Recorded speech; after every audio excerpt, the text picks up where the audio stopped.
Welcome to another edition of What the Hell is Happening Sports with the guys. Shout out to the Bay State Media. We here. Yes, sir. This is the NFL RedZone Week 4 post-game show. Yes, sir. We lit. Fun day of football. Interesting day of football. I tell you, man. I know Amari got some shit to talk today. No bullshit. Yeah. You already know. You already know I'm about to really get after niggas today, bro. Pause. Type shit. I really am today. Type shit. No, I'm already. You know, we got Amari in here. Shout out to the bro Ant, always in here. And then shout out to Big T. I know my audience, we haven't seen Big T yet. Big T, welcome to What the Hell is Happening Sports, bro. How you feeling? Yeah, what the fuck is happening to fucking sports today, huh? Yeah. Type shit. Every motherfucker's going soft over here. Yes, indeed. Not my Chiefs. Yeah. Lamar Jackson. Not his cheese and E. Wow. Not his cheese and E. Where's that nigga Ben at? Huh? Where's that nigga Ben at? Where's Dante at? Huh? They got quiet. We got real quiet today. I haven't seen Ben and Dante in the group chat all day today. It got real quiet today. Which game we're talking about first?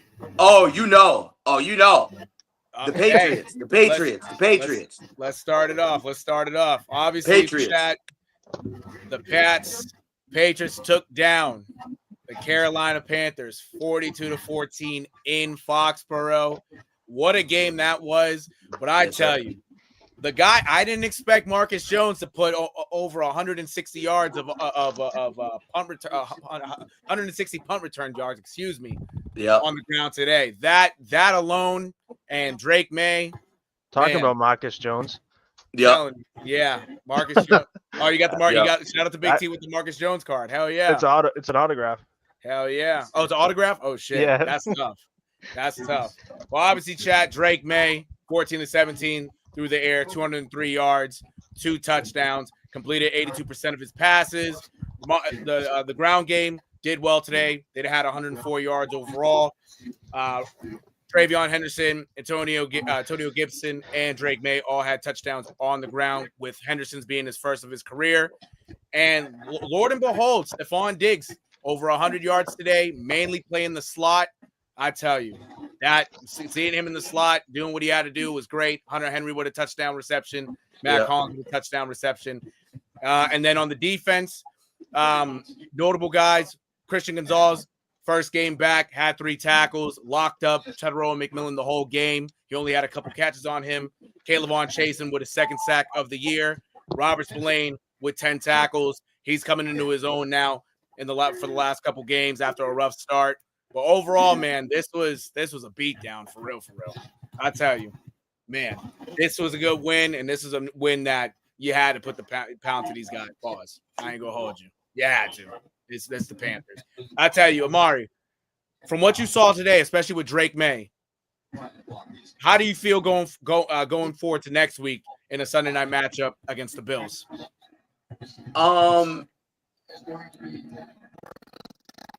This is going to be interesting. Right. But the Bills really got ran for their money today by the Saints. Yes. So, to me, I think with what we displayed today and beating a team that we are I say we a lot because we're from Boston, but as someone who supports Boston sports, this should actually be a situation where the Patriots should be looking to win this game so that they can solidify themselves next week as AFC contenders. If they can do so, as the defense was so dominant today, only giving up 6 points, and I know it's the Panthers, a young team. Bryce Young is no pun intended, young.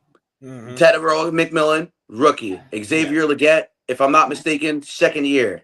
Yes. Drew Hubbard, if I'm not mistaken, 4th year maybe, if that. So it's a young team that they're still trying to figure out where the core, who's part of the core and who's not going to be. So I think that the Patriots this upcoming week against the Bills have a lot in their proving grounds. Yes. And I think it's going to matter a lot when it comes down to having the conversation of today. When it comes to Drake May, this is the team you should put 40 points on. Brother, you are a top 5 pick. Mm-hmm. Today, this is what we have expected from him. This is what we want from him. 40-point games. And I get it. The special teams contributed heavily today. Yes. The special teams was on one. Yes. And I know that obviously can't be excused. Excuse me. Oh, sorry.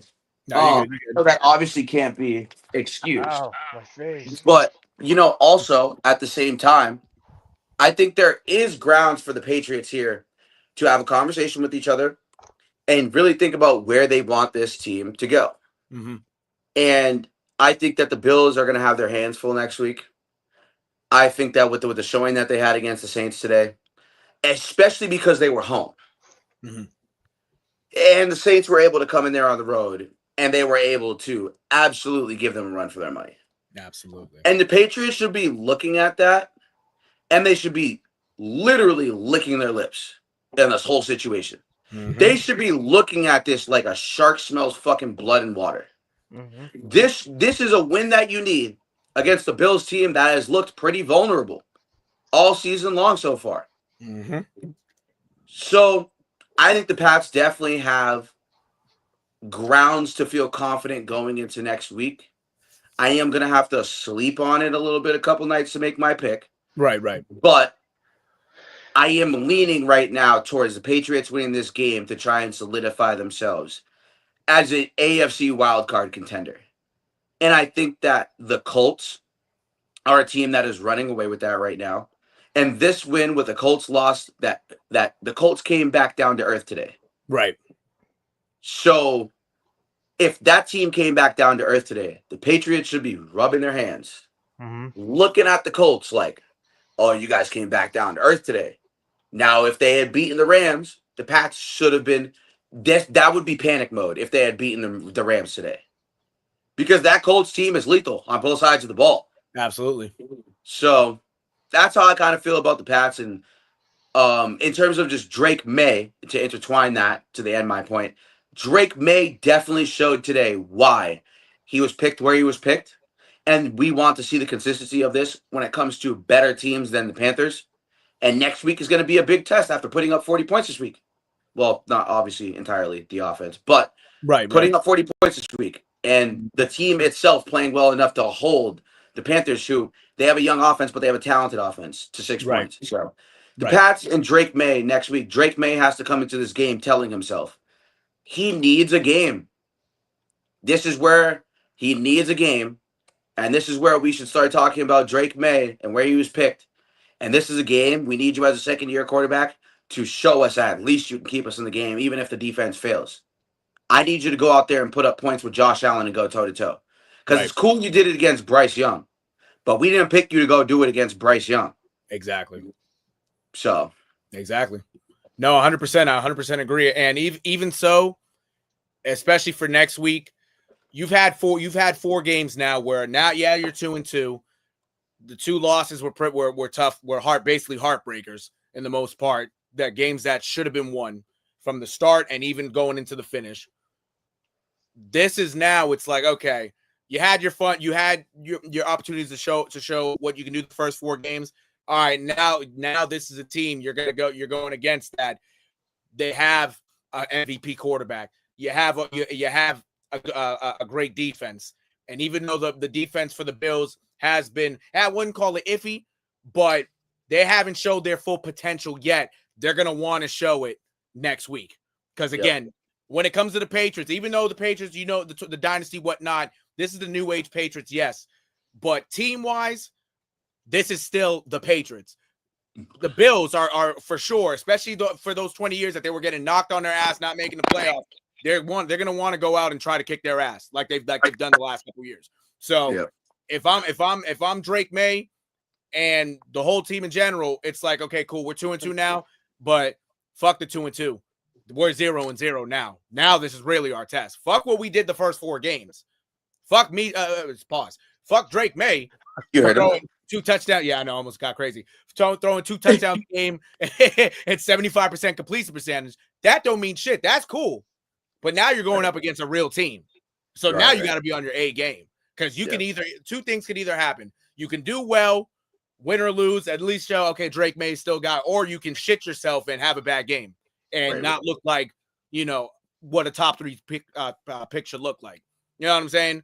So, hey, let's see what happens next week. I want to go to Ant real quick on this also, because I do have this stat line for you. Drake May has thrown, I just said it, basically to at least 250 yards with two touchdowns to over 75% completion percentage in the last 3 games. The last quarterback to do that is Tom Brady.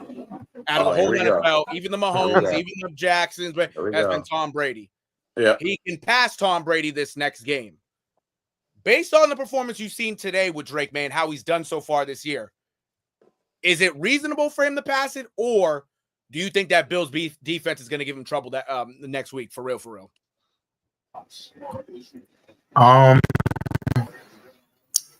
It's going to be interesting. Like Amari kind of said, the Bills looked a little bit vulnerable. Right.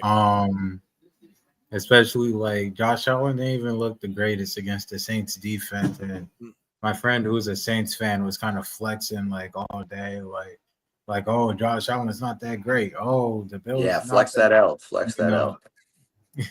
Flex that out. But either way, the Bills look vulnerable. And this might not be such of a clear-cut game as we may have originally thought this game to be.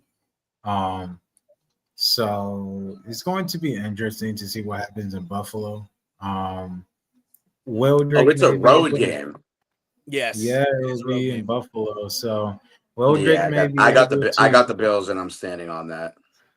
Bet. Yeah, I feel like the Bills are still going to win. It's a home game. But I feel like Drake May might be able to pass a little bit because, Tua was able to pass a little bit on them. So, the Dolphins were able not the same thing. Whatever. Now, not saying that the Patriots defense is, not the Patriots offense. I'm still a little skeptical on the Patriots offense, like how we're obviously skeptical on Tua. But although it's 2 different situations, but I don't know how the Patriots will do.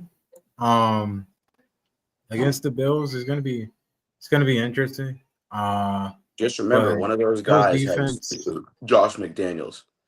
Right. But just saying. The Bills defense hasn't looked amazing. So I think the Patriots will actually make this a decently close game. Absolutely. I think so. I think so too, for the most part. I think so. I don't think they're going to go out sorry. It should be a good game to watch. If they were to go out sorry, it might be over early on. And then obviously you know how the game plays out if it's over early on. But yeah, I think the Patriots at least should make it a game. It shouldn't be a Sunday night game where you turn off the TV at halftime. God forbid. You know what I'm saying? I want to go to Big T also when it comes to what the Patriots did at running back today. Naturally, Travion Henderson, he started the game. He didn't get as many carries. I think he only had 7 carries, but he was out there for the majority of the game. And Ramondre Stevenson ended up being the third back, basically in the depth chart for the most part of the game. Is it time for Big T? Is it time, especially for this week, how they showed it? Is it time to have Travion Henderson as the lead man, just as the rest of the season goes? Have Travion as the lead man and Gibson be the backup, and just have Ramondre Stevenson relegated to either receiving duties or just as a third running back alone? I would say no, not right now. Okay. I guess the real test is next week, since we're versing our AFC, division champs. If Henderson can outplay Stevenson next week, then yeah, 100%. 100% have him play for the rest of the season.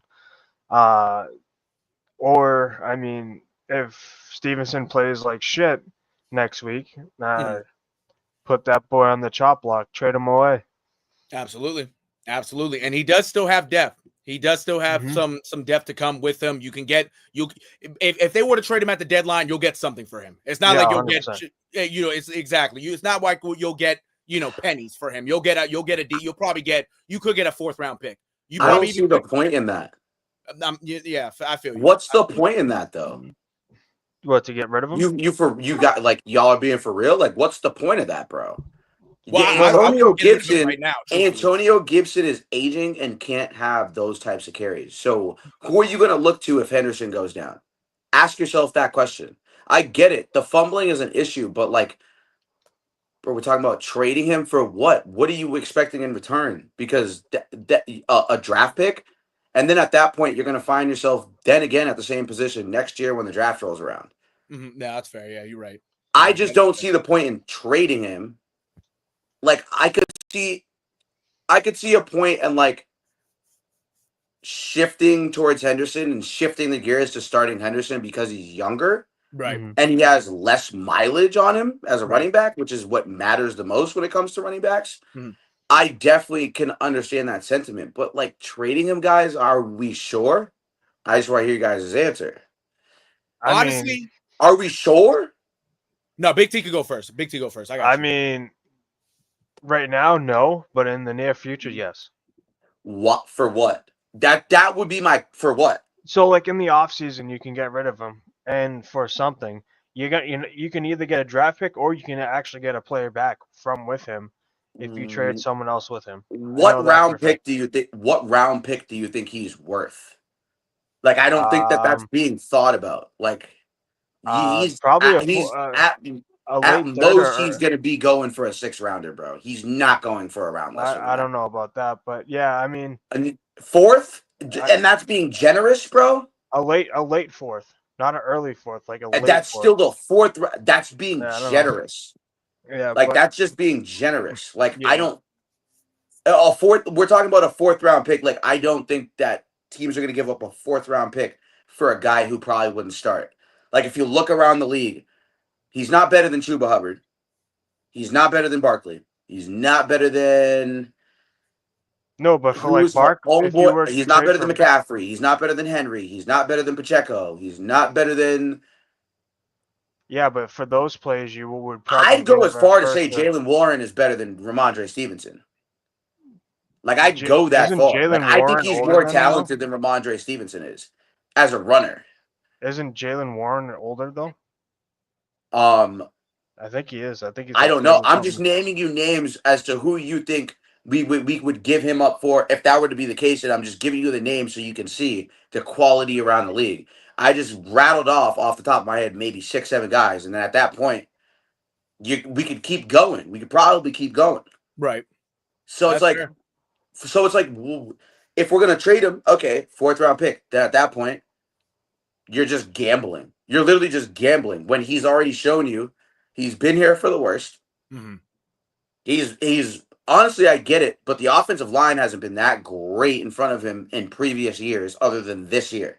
Yeah. And I get that the fumbling is a problem, but it's not enough of a problem when he contributes the way he does to the pass game to say trade the guy for a 4th round pick. Exactly. Like I think that's a little disrespectful to him and to what he's contributed to the organization so far. I mean, at the end of the day, like last year, he said he was going to work on his fumbles, and that never ended up happening. Right. Last year, I'm pretty sure he led the NFL with the most fumbles from a running back, if I'm right. And then this year, he starts out with fumbling the ball like nobody's business. So at the end of the day, whatever, honestly, and I know this is like the same mashup I have with Makataka Yoshida. At the end of the day, you have players on the bench. At the end of the day, I don't really care who we put in for him. Okay. I'm just saying. When Antonio Gibson shits the bed, you're going to be saying trade him too, because Big T, you are the guy that is always saying trade so-and-so. So when you're complaining about Ramondre Stevenson, you're going to complain even more about Antonio Gibson. So who would you rather complain about? I mean, I'd rather complain about Ramondre Stevenson. I would rather not take my fucking chances with an Asian guy with mileage, with injury problems. Wow, what like it just doesn't the logic to me doesn't make sense. Like I see it in comment sections all the time, like trade him. Like, okay, at that point, like, what are we doing, bro? Like, I get it. It's a problem. I'm not saying the fumbling's not a problem. Right. But Is that the biggest problem this team has? Absolutely fucking not. Like, Right. I don't think that that's the biggest problem the Pats have to hone in on and say, oh, this is our biggest problem. We'd rather deal with something worse to get rid of this guy. I'm not sure if Vrabel or McDaniels would even do that anyways. And let's not forget revisionist history since Ramondre Stevenson has been there.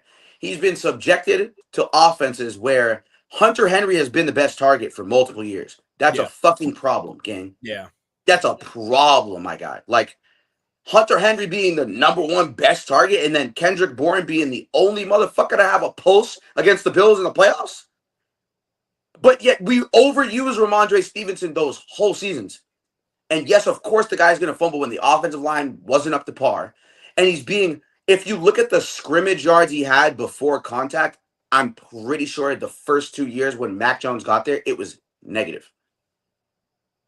That's literally scrimmage yards by contact. Like, before he can even break the line, he's getting touched by the defense. Yeah.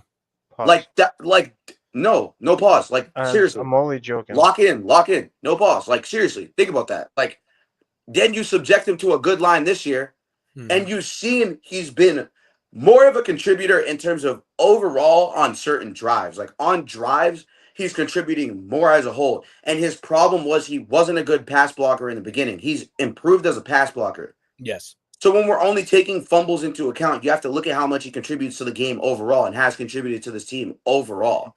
And then at that point, when you're asking someone to replace that, he knows the system, he knows the plays. So you're asking somebody else, a rookie, a fourth rounder, somebody else to come in and replicate that. And you're asking him to learn the playbook and know the playbook like Stevenson knows the playbook, and then trade him off. It just doesn't, there's no logic behind that trade. I just don't see a logic behind it. Absolutely. No, that's fair. I mean, and kind of thinking about it, if they were to, I wouldn't want them to trade him, especially at the deadline. I think at least if you were looking to move him in the offseason, because he'll still provide you some value this year on this team based on his skill set. If this guy was younger, I will mention one name. If he was just a tad bit younger, and because the team he's on right now sucks, you could, if you wanted to, if you were to try to flip it for a guy like Alvin Kamara to add depth, to add a 1-2 punch with him and Travion, I wouldn't want to do it. That would be, no, it would be cool. But with given Travion, given Alvin Kamara's injury history and his age, I wouldn't do it. So that's like one guy I would, if it was possible, like healthy wise and whatnot. If he was younger, like that would be cool. But for that, even for that, I wouldn't even do it. You know what I'm saying? So it's like you might as well keep him. Truthfully, you might as well keep him. You know, better than getting rid of him for nothing. Exactly. And even a guy like Alvin Kamara, if you wanted to somehow bring him in without giving up Ramondre Stevenson to just add a little bit and whatnot, cool. But you know, you got to. I'd rather keep Ramondre Stevenson than have Alvin Kamara. No, tight shit. Yeah. I'm already, especially given his age and even his a little bit of injury history. Yeah, that's fair. It's not a championship window. It's one thing if we were a running back away. We're not a running back. Hey, I don't want to interrupt because we're talking about. I mean, it's going to be on the same subject, but 3 hours ago,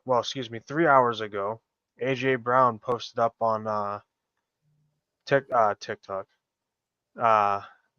Twitter or X, saying I love y'all with all my heart, and then posted 2 hours ago, if you're not welcome, not listened to, quietly withdraw. Don't make a scene. Shrug your shoulders and be on your way. So yeah, I guess bitching. He's doing wide receiver shit. He's just bitching. That's all he's doing. Bro, he's not going anywhere. He's just bitching. Yeah. He's not going anywhere.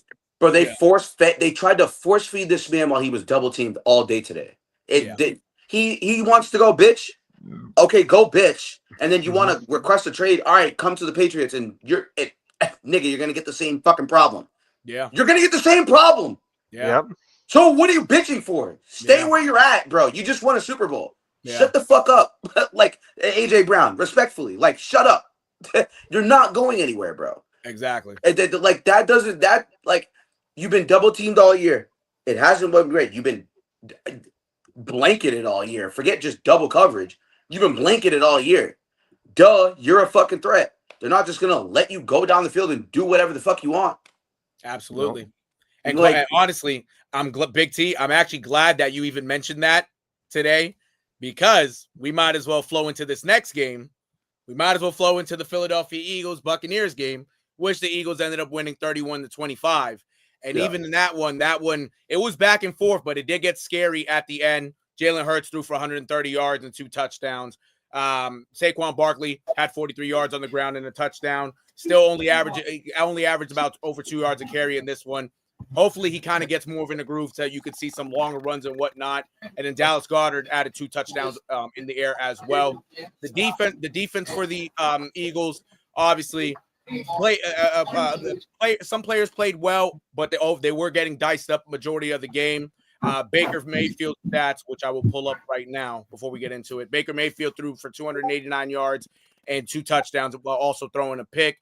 Buck Irvin rushed for 63 yards, but also had 102 receiving yards and a touchdown. Emeka Ibuka had 101 receiving yards and a touchdown. And Vita Vea was dominant, had 2 sacks as well for the Tampa Bay Buccaneers. Starting off with Ant, since this is Ant's Eagles. Fuck the Eagles. Right. Facts. And in terms of this performance today, and even though the Eagles still won, is there a cause for concern with this defense, especially how Baker Mayfield lit them up? A cause of concern. I don't really know yet. To be quite honest. I'm not super concerned. We won the game. Right. He's like, that's all that I matters. feel like, like probably those AJ Brown didn't get that many receptions, they probably returned or whatever. Should have called Rito for her. Saquon never really he didn't really get going too much besides that 1 touchdown on the fake touch push. It's gonna be interesting to see kind of what we do from here, but I'm not exactly too worried yet because either way, we're still finding a way to beat some good teams. Right. Just beat the Rams. Heck, I might consider. I kind of consider the Chiefs still a good team. Shut up. We beat the Ravens. Shut up. Don't start getting disrespectful. Don't get disrespectful now. We just beat the Ravens. You can't say the same. Hold your fucking horses. Hold your horses. We almost 40 pointed those boys today, bro. Hold your horses. I consider y'all a good team. Wait, okay, so when Rice and Worthy come back, I don't want to hear shit from you when we win every week. I don't want to hear shit. And when we see you again this Super Bowl, I consider y'all a good team. No, when I see your ass again, Rashee Rice is gonna speed Rice's way to the end zone every single fucking time he touches the ball. Yeah, it's redemption here for us. You just get mad for like no reason. But you guys had a great game today. I'm not gonna lie to you, bro. You guys had a great game today, bro. We did have we had a good game today. Defensively, lethal, best defense in the league. I'll stand on it. That was really what it was today for you guys. Yeah. I liked how we woke up defensively today, especially later on in the game. A lot of turnovers, giving the offense a chance to score. Yeah, that forced fumble on Bucky Irving, and that interception by Jahad Campbell in the end zone, and even that blocked punt early on in the game, like our defense and again our special teams just kind of like rolling through for us again, and I feel like we're looking pretty good, and we go against the Broncos next week. It's going to be interesting. The Broncos defense hasn't been bad per se so far this season. We'll see how they play. That's the problem with them. They can't really put too many points on the board. Now they go against the Bengals. Marvin Mims is fucking garbage. Tomorrow. Fuck. He's so garbage. Him and Troy Franklin are so garbage. And Cortland Sutton, if that's your wide receiver 1, shit, that's a problem. Absolutely. Now they go against the Bengals tomorrow. That's probably a game almost, maybe. Take the spread. Take the spread. So, I mean, whatever kind of happens there with them. Spread and the over. As Trayvon Diggs just got an interception, apparently, I think. Fucking A. Gross. But gross. I feel like we should beat the Broncos tomorrow. I feel a lot better facing the Broncos than I did facing the Rams and the Buccaneers. Shout out to Baker Mayfield. Really? He was pretty hard to get a sack on until like late in the game when we finally got a sack on him by a Jomo. I was like, Lord, thank you. And Bucky Irving, besides that forced fumble we had on him, he was pretty hard to tackle as well. As apparently that Trayvon Diggs interception won't count because of some type of penalty. So Cowboys fashion type shit. So, but I feel pretty good about my team right now, and that's all I kind of really got to say about all that. Absolutely. I tell you, overall it was a good game. Overall, it was a great game played by both teams. It was back and forth. Obviously, the Eagles they did what they had to do by the end of it and secured the win. I wanted to ask Amari because the way I'm looking at this player, I'm seeing an eerily similar Jamar Chase 2021 type of season from this kid as a rookie. How do you feel about Emeka Egbuka these first 4 weeks? All right, Jamar Chase comparison is crazy, but I mean, from how it started. Well, maybe he hasn't hit 200 yards yet, but I mean, grabbing all those touchdowns and whatnot, could lead. I will say this: I was right about Egbuka. A lot of people sat here and said he's not going to be that good. He played behind so-and-so in college and this. Nigga, I don't give a fuck. He was a standout player and made plays on championship type of teams. Mm-hmm. And that, to me, I knew when him coming into the league, I knew he was going to be a force coming into the league. So none of this stuff surprises me considering the talent has already been there. I think the Jamar Chase, maybe that type of is a little bit too early, but I think that he has thrived in the role he's been given with Jalen McMillan being injured. Yeah. And because we all know this would be Jalen McMillan's role. Mm-hmm. So if this was Jalen McMillan's role, I think this obviously looks different for him. Right. With Mike Evans also being a injury question mark right now, he is seeing these targets because Chris Godwin is injury prone, and I don't think that they really want to throw him the ball sometimes in certain situations, so he doesn't hurt. So he doesn't hurt. So he doesn't hurt himself or get hurt.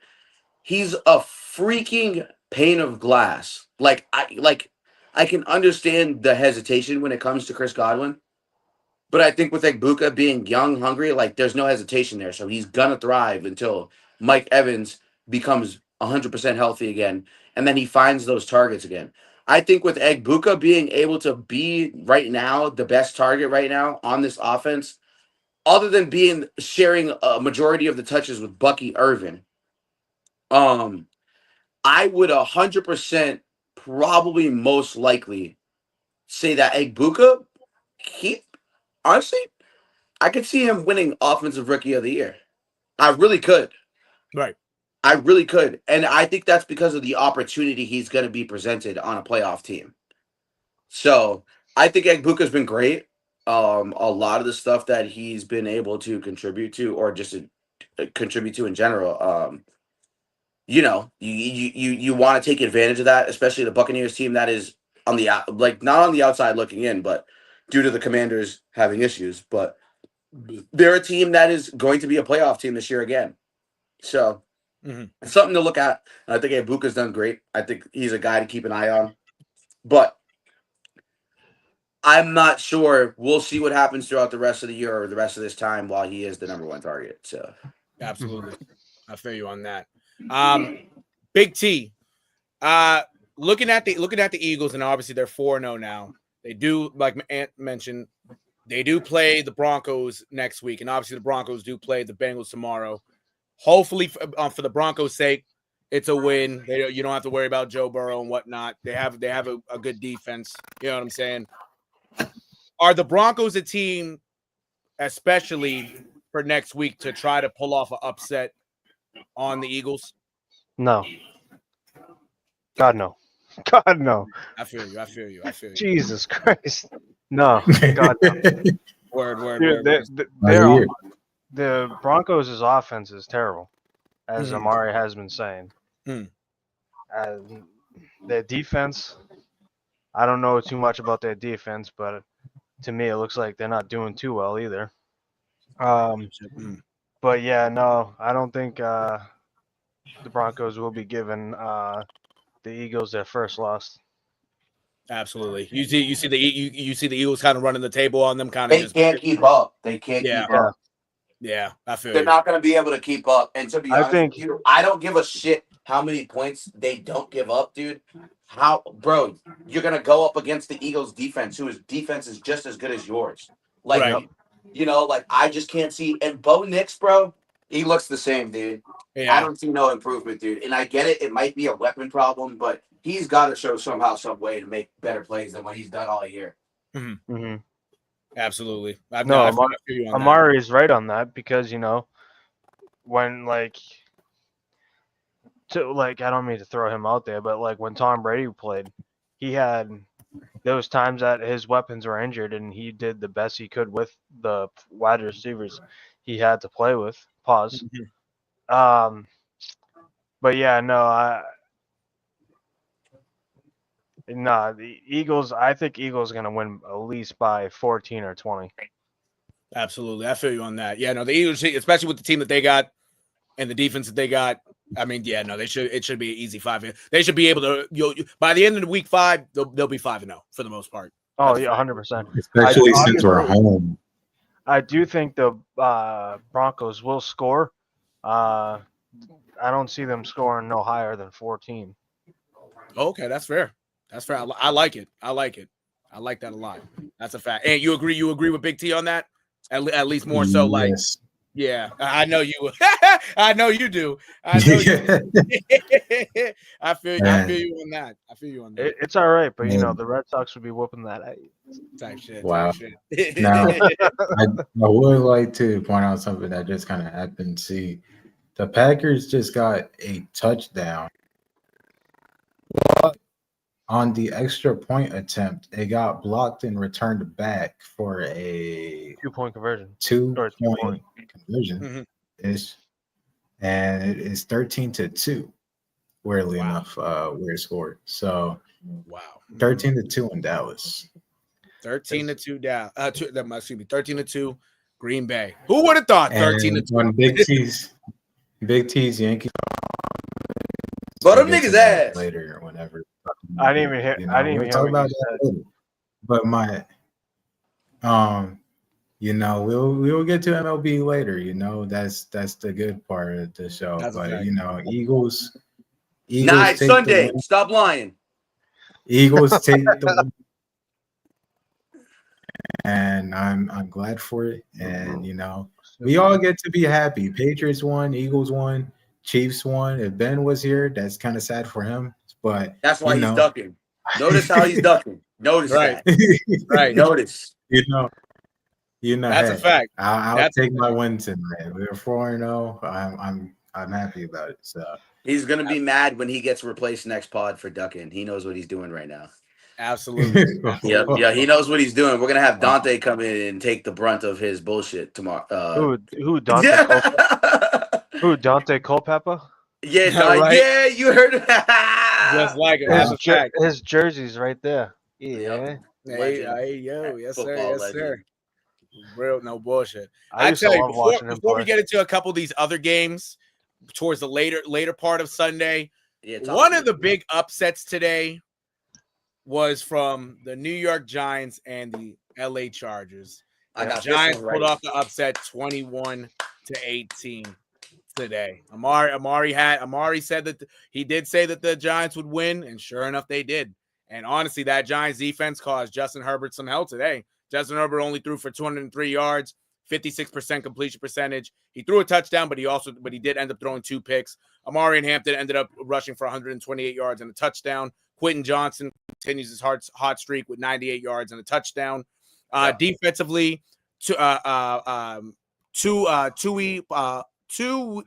damn, I can't even say this name. Tuipo Lotu, excuse me. Oh, okay. I know. Yeah, I had butchered that. Bro said Tua Tagovailoa. Yeah, type shit, almost just like it, just like it, bro. He ended up having 4 sacks and a forced fumble.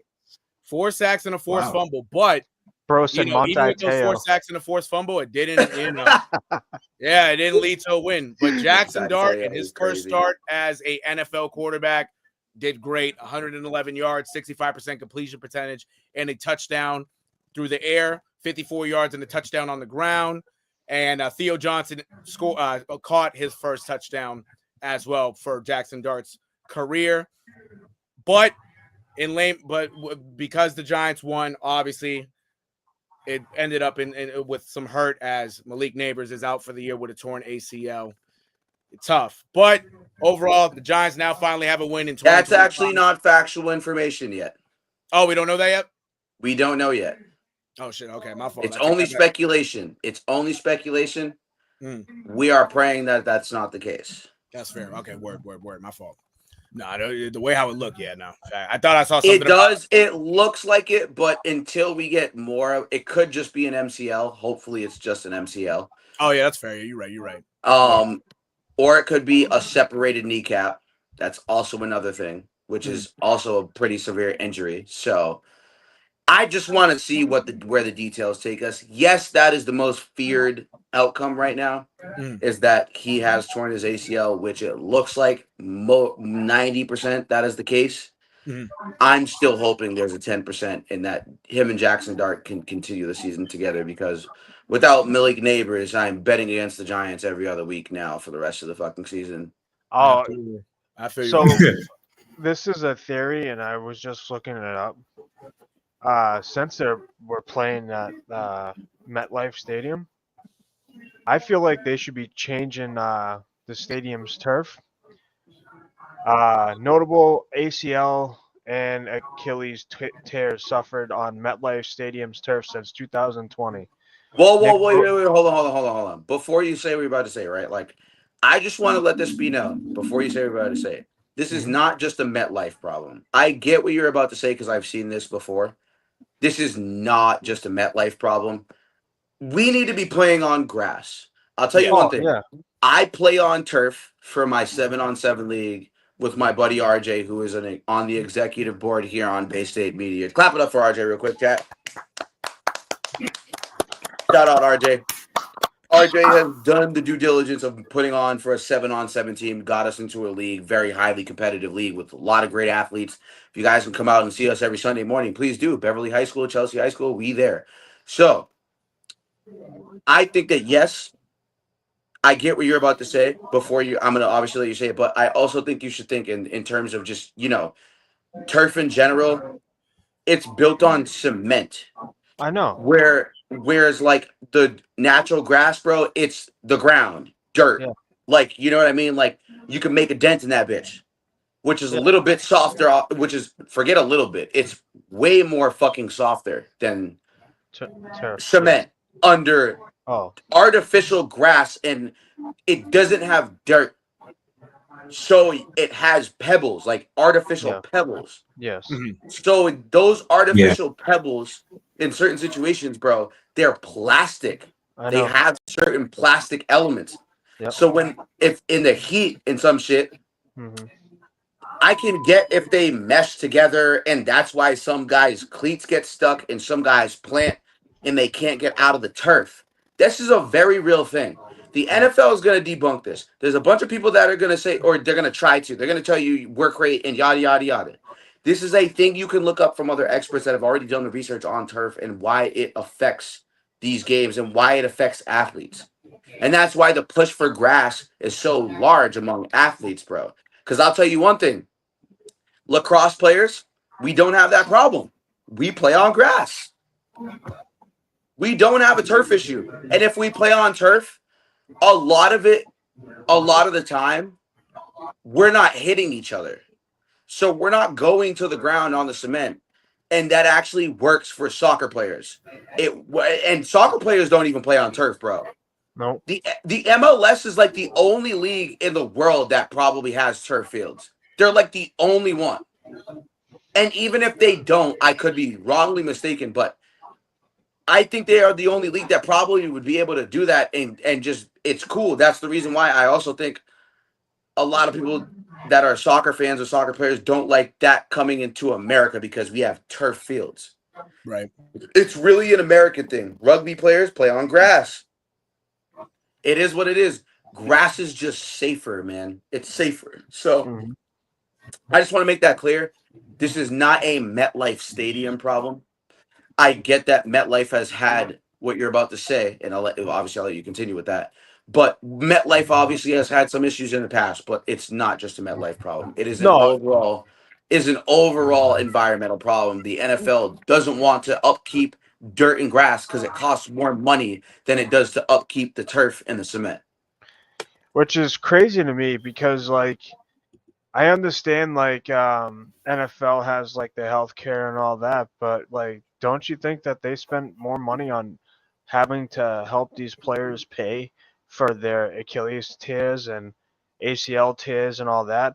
But, I mean, again, going back to the turf thing, me playing baseball and playing football, I played baseball and football on dirt, and I played football and baseball on turf. And I'd prefer to play baseball and football on dirt because it was easier for me to move around.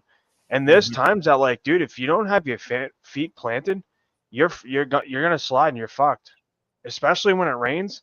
Yeah, screw that. I will never play. I never played baseball or football when it rained because I was afraid that I would tear something in my leg. Like the very first game I ever played when I played baseball in high school on turf, I legit wore sneakers. Yeah, but the thing about playing on that though and doing that though is like, yeah, you'll slide, but like, bro, you're football is an all-weather sport, bro. That shit don't get called off unless you're in a lightning storm because you're wearing a metal helmet. So yeah, metal pads, fucking, you get struck by lightning, you're gonna die. Right. Like immediately, automatic, because metal is a conductor of electricity. So you get hit in the head, it's gonna course through your whole body the moment you get hit in the fucking head through a metal helmet. So like that's why I get why you would say, but in terms of the grass and the affection of that, bro, like it's actually a lot fucking safer. Mm-hmm. Bro, look what happened. Look what happened. Look at what has happened to a lot of these players and playing on turf and planting in the ground and just getting stuck.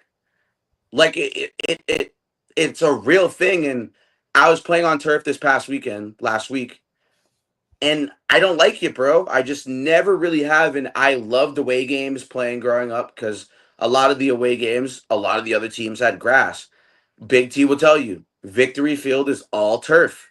Baseball, it used to be football, grass. It used to be grass. They changed it to turf. I never liked it like that. I didn't like it, especially growing up. I never liked it. Like I would go to play at Filipello on the grass and the fucking Filipello field to go practice over there. The middle school Moxley playground in Watertown, Massachusetts. I used to go over there because there's no turf. It's all grass. Yep.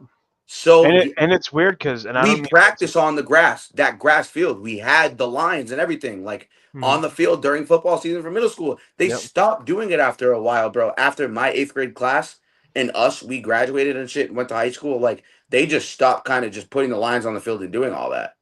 Yeah, so it's weird. Like when I played at Moxley because it was dirt. So I hit the ball further on dirt than I do turf. Absolutely, yeah. It's weird because it's weird that my camera's blurry, but it's fine. No, you're not blurry. You're chilling. No, you're chilling. You're chilling. Yeah, it's just weird that like I realized that too. I mean, I've hit a ball over the center field wall in Victory, and it was way over 430 feet. I'll tell you that. Because that shit was in the air and hit off one of the buildings, the town hall, not the town hall building, but the town work or whatever the hell they call that area there. I hit it right off one of the buildings over there. And shout out Jimmy McDonald for throwing me a knuckleball down the plate. You hear me? Yeah, no, I remember that day like it was yesterday. The kid like shit himself when he saw me hit a knuckleball. Facts. But yeah, I mean, I don't know. I lost the post that I was gonna say, but there's been a handful of people. No, well, I would say more than 40 to 50 people that have been dealing with this ACL tear and MCL tear, and it's weird because it's like becoming more common, Right. which is a problem. Back then you've never really heard about it because we're on grass, and I don't know. It's weird because like it's crazy how common it is now in football, baseball, basketball is Yeah. known for it, but it's crazy. But sorry, my take's over. You can talk about the Giants game, but No, No, I you good. did You like good. yeah, that I was did beautiful. like Yeah, absolutely. I did like Dot on the way he handled his business. I Yep. did like that. My dad's friend Dan, huge Giants fan. Me and him had a conversation about the Giants, and I told him, I'm like, I mean, you got your two key defensive tackles on your team. hmm I told him, I was like, um, if they could, I mean, the Giants wide receiver core is decent, but if they were to add one more, a tight end, a decent tight end, Mhm. and a wide receiver, I feel like they would. What? Who's in their division? I'm having a brain fart. The Cowboys, Eagles, and Commanders. Yep. I would say if the Giants were to get two decent, no, I wouldn't say decent, but a decent tight end, a little bit better offensive line, and a wide receiver, they would give the Cowboys a run for their money. I actually think when do they play the Giants? The Cowgirls. I know they're going to be playing them because they're a rivalry game. Right. Yeah, they played them already, and the Cowboys ended up winning an OT. The next time they do play them, though, let me just see real quick. I want to say probably towards the end of the year, if I'm not mistaken. Legit the last game. Last game, there you go. Good word. So I have the schedule here up on my phone. Mm. The Giants are versing the Saints next weekend. Giants is going to win. Giants are going to take that game. Yeah. Then the weekend after that, Thursday night game, Eagles and Giants. Giants are going to, you hear me? Right. Yeah. Eagles are going to take that game. Mm-hmm. Giants and Broncos. Giants will take that game. What the? Dude, legit, not even 2 weeks later, they verse each other again. Eagles and Giants. There you go. Yep. But again, you never know. The Giants could make. What are they? 0-3. 1-3 now. 1-3. Yeah, Yep. but it's not happening with neighbors out. Yeah. It's I mean, they're kind of cooked. it's slow. Yeah. It's slow. Yeah, I mean, does hurt 'em. but you know who could start for the Cowgirls, which would make me happy? Yeah. Shout out to Joe Milton. Joe Hell yeah. The savior. That's a fact. Yeah. That's a fact. Now, eventually he will. Yeah, maybe if that guy could get past his first fucking read, throwing 80 yards is fucking cool. Yeah, Exactly. but Let's see if Buddy knows how to fucking think like an NFL quarterback. Which I'm not gonna sit here and act like just because he's fucking athletically talented and he had that nice little fucking arm throw and the strongest fucking throw of the year last year. That shit don't mean shit to me. Like. You can go over there and throw a fucking 70-mile-per-hour bullets, nigga. You better fucking be able to actually make touch passes, read defenses, attack soft zones, attack man coverage, knowing how to recognize soft zone, hard zone, flat zone, hook sick, all this hook and curl concepts, all that. So it's cool. I get it. Joe Milton's eye candy. He's eye candy. He's the guy you look at in the mannequin section in Gap. Like it's just eye candy. Like the outfit looks cool. yeah, I But mean, I there's don't no be looking nigga like there to dress up the outfit. It's just plastic. Like, okay, cool. Like, you know what I mean? Like, Dak Prescott at least has moved the ball every week so far. has put up a lot of points in the first couple of these weeks. I know the Joe Milton experiment would be cool, but this shit's long over with. I'm not gonna hold you. Long over with. That's a fact. No, I feel you on that. I do want to ask you, Amari, real quick on with the Giants. Obviously, Malik Neighbors, he's hurt. We'll see what happens when it comes to them in terms of what the injury actually is. And it does seem like they're cooked.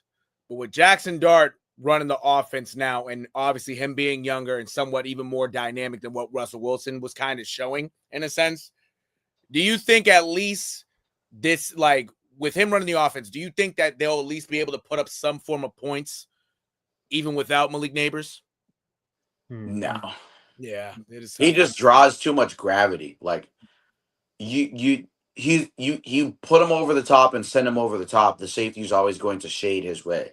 Right. And if you don't have a guy who can have that type of attention in the offense, it's just not going to work. Yeah. It's just They not going to better work. pray Wan'Dale Robinson does something. He doesn't have the grab. The fact that you just said Wan'Dale Robinson just literally just told you everything you needed to know about what the Giants season looks like the rest of the year. Yeah. That's who you're counting on to have the gravity? Okay, word. Word. Not finna win a game the rest of the fucking year. It is bad. It's okay, bad if that's for the guy you're counting on to make a fucking difference and be a decoy, and to be scared of every week, oh shit. Like, damn, nigga, you and niggas to are point out fucked. too, Jackson Dart had a decent start considering what he was left with after Malik's injury, but he only had 111 yards. It wasn't like he's a rookie, so I'm not gonna get on him too much. It's his first game or whatever. But 111 yards is not exactly anything like Nigga, crazy. who gives a fuck? Who So, cares? like- It's a 100 yards. Who it's a cares rookie. about 100 yards, bro? Who gives a shit? He's It's been, a bro. Who cares? It's 100. Who cares about 111 yards, bro? Come on. Like, what are we doing, bro? I love Jackson Dart. I told y'all knew before the season. Y'all have seen it. I love Jackson Dart. I love the guy. I know. But we're not finna croak and stroke ourselves to 111 yards right now. I'm not. I'm saying that like it's not that impressive. It's not that crazy, which is why I feel like he's gonna really struggle now with completely no Malik Neighbors again. And like that's my point. Like he's not like he might not even play it's game. He might not even play next week. Like he might not. Yeah. He might not even be the starter next week. Like Russell Wilson might start. Russell Wilson did end up getting a snap in the game, but Russell Wilson might start. So I mean, we'll kind of see what the Giants do and see what Joe Dable does. He's an interesting guy at this point, but we'll kind of see what happens with that. Brian Dable, my bad. But I was thinking of like Joe Judge or something for a second, but Brian Dable. Type shit. Valid. Joe Judge. Good pull. But yeah, we'll see what they decide to do with that. It's just a weird situation in New York, but I guess decent win for them today. But whatever happens with their future, it might be rough. Absolutely. I will ask, since you're on, and now without Malik Neighbors and whatnot in this offense, are they going to run Cam Scatterboo to the ground now? I mean, Cam Scatterboo did have a good 70 rushing yards and 20-something receiving yards. So I feel like Cam Scatterboo, if you have Cam Scatterboo in fantasy, start him because they're gonna need honestly him. I wouldn't. Or not. I wouldn't. Amari's been paying more attention to fantasy this year than I have, to be honest. That's fair. So I wouldn't start him. Tyrone Tracy is still the lead dog. Oh yeah. I mean, I remember. But I think Tyrone Tracy's hurt. I'm not sure. He's hurt, but Scatterbo doesn't move me enough to the point where I think he doesn't move. Like he doesn't move me that much if Tyrone Tracy's playing, but I don't know. Like I don't know the severity. of Tyrone Tracy's injury, like if he's coming back like next week or not. I don't know about next week, but but he's not out for the season. So he's not out for the season. But if you got Cam Scatterboo next week, you could probably start him next week. I'm not saying for like the foreseeable, for like every game after that. But like if you have him like next week and Tyrone Tracy's not playing, you're probably gonna start Cam Scatterboo because they're gonna need him. That's facts. Yeah. yeah, I mean, I don't know. I feel like one thing that matters in football that people don't think about is film. Yeah. Once they get film on that boy, it's up. Yeah. It's gonna be rough. It's up. We're seeing what's happening to CJ Stroud in real fucking time. It's up. Mm-hmm. It's up. It is. Good thing the Texans won today. If you would have lost that game today against a team like the Titans, it would have been would have been tough. I'm telling you. It would have been bad. It would have been. With that being said, yeah. The next game we'll do two more games. We'll save the best one for last. And I'm pretty sure Amari knows which game we talk about for the last one. That's for sure. That's for sure. Since Mr. Where is that nigga at now? Get his ass in here. Yo, hold up. Get his ass, yo, get this nigga in this bitch. Like, yo, bro. Wow. You're not about to duck. You're not I'm already. You're about to see. I'm about to do it in the general chat too. Like, don't be ducking. Nah, facts, as you should. But the next game, before we get to the last one, so he does have some time to get in here. And if he doesn't get in here, he's ducking. So he has some time. But for saving the time for him, the Rams defeated the Colts 27-20 in LA.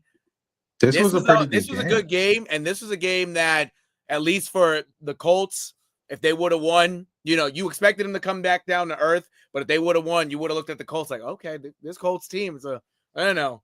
They got a shot. They got a shot to do something special.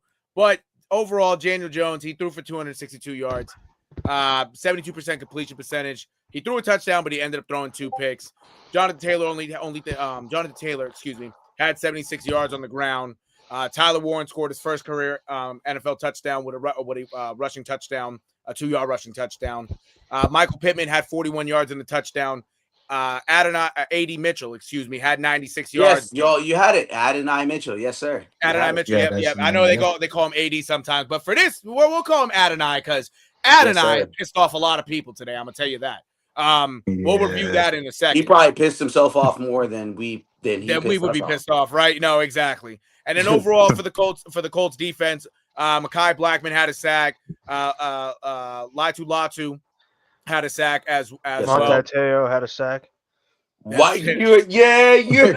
Yeah, I heard him. The only thing he had a sack from was his fucking invincible girlfriend back in Notre Dame. That catfish. You remember that? The only thing he had a sack from was that catfish. Yeah, exactly. Right. And now now you get to see him every morning on NFL Network doing Good Morning Football. Who would? Yeah, for real. What a guy. Does he do that? I don't watch that. No, he does. He does now. Yeah. I don't watch that bullshit. Yeah. Before we get to Kyron Williams, Matt Stafford had a great game throwing for almost 400 yards, 375 to be exact, 77 completion percentage, 3 touchdowns. Kyron Williams had 77 yards on the ground. Puka Nacua, usual Puka Nacua type of game, 13 catches, 170 yards, and a touchdown. Tutu Atwell ended up putting the game away with a late touchdown, an 88-yard grab, and Devontae Adams showing he's still Devontae Adams with 56 yards and a touchdown as well. And then for the defense, notable guys, Jared Verse had 6 tackles and a sack. Byron Young had a sack as well. Overall, it was a great game by both teams, but obviously one team had to come out on top, which was the Rams in this case. I'll start with Amari because obviously the Colts have surprised us this year, and Daniel Jones' play has surprised us. But I know you said us as in y'all. That's fair. You're right. You're absolutely right. But overall, with Daniel Jones' performance, even with the 2 picks, how do you feel, especially from his with his how he is right now in this Colts offense? Even though they took the loss, I tell you, do you continue to see him having the season that he's having, especially a lot, looking like the Daniel Jones we saw at Duke for the most part? Amen. It don't matter what Daniel Jones at Duke did. Mm. It don't matter what Daniel Jones did when he took the Giants to the playoffs. Mm-hmm. They got this man some help. Yeah. And I told y'all what would happen when you get this man some help. Yep.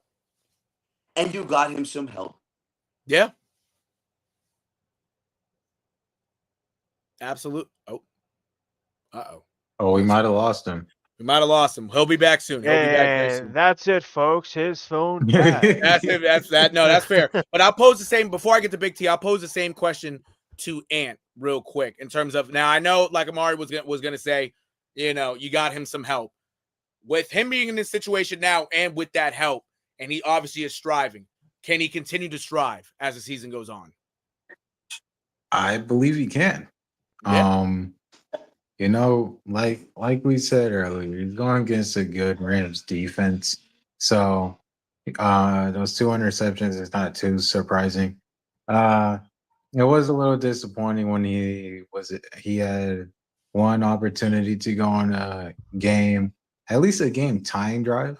But then he threw in his second interception to Cam Curl, and which it was Cam Curl who had both interceptions on Daniel Jones. Yep.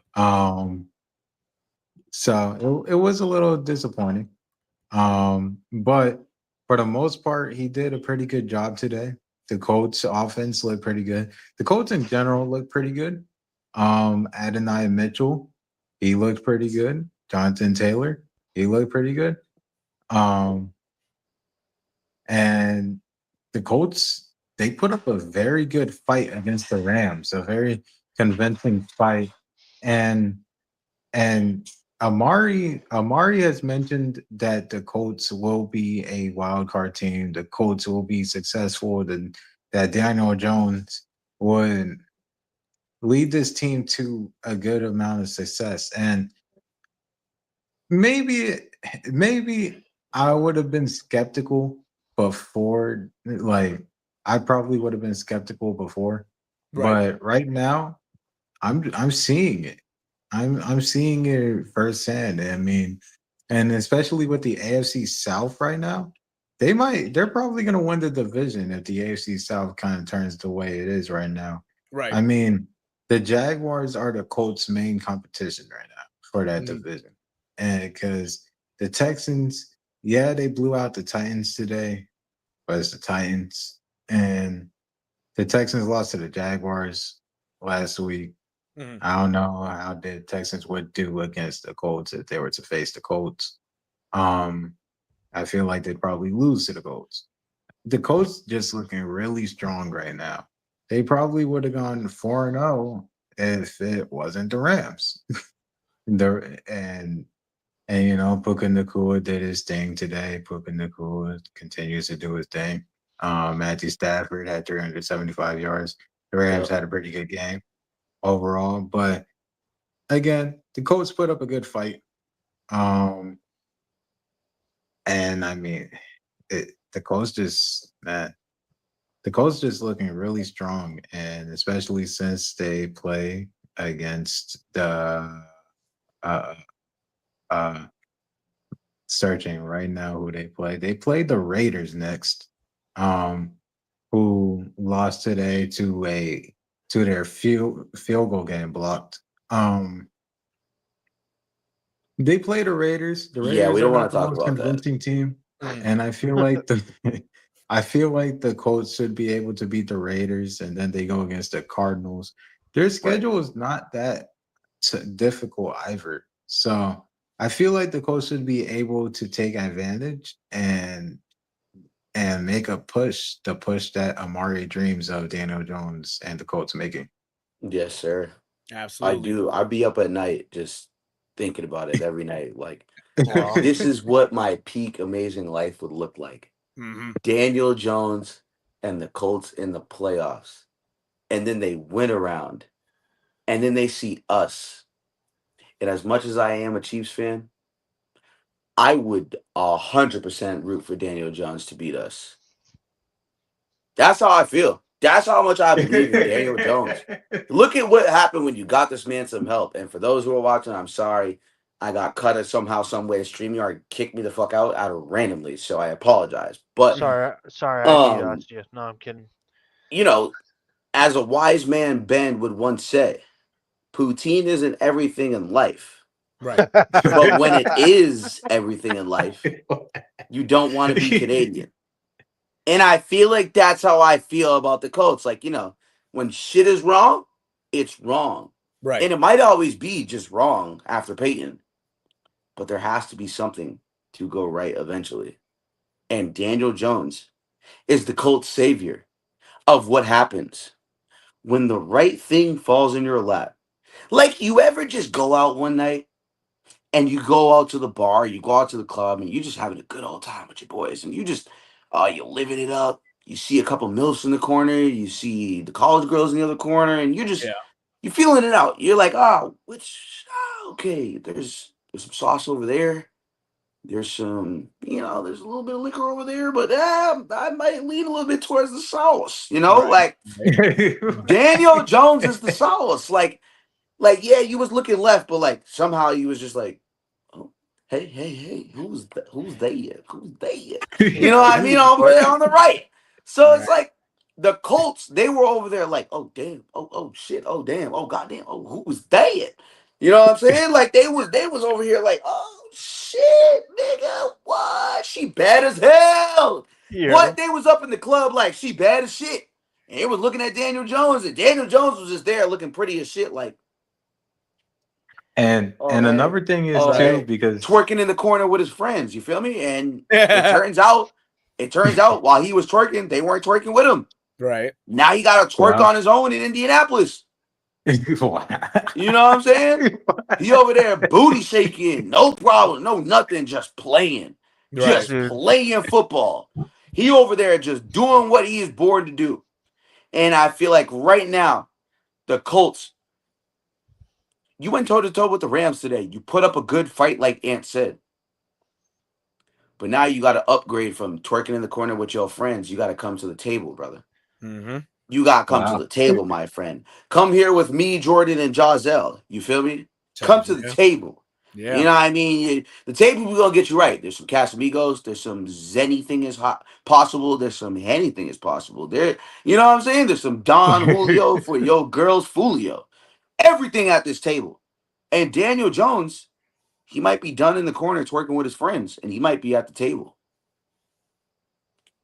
There you go. No, that's a good analogy. I like that. I like that. And another thing too is when the Colts first got Daniel Jones, I don't think anyone was kind of expecting like Daniel Jones to be QB1 right away. Like everyone was like, okay, he's in QB competition versus Anthony Richardson. I told y'all from day one. And a lot of people kind of seen what like Daniel Jones did with the Giants, and we're like, okay, this is going to be kind of interesting. Or okay, why did the Colts make this move?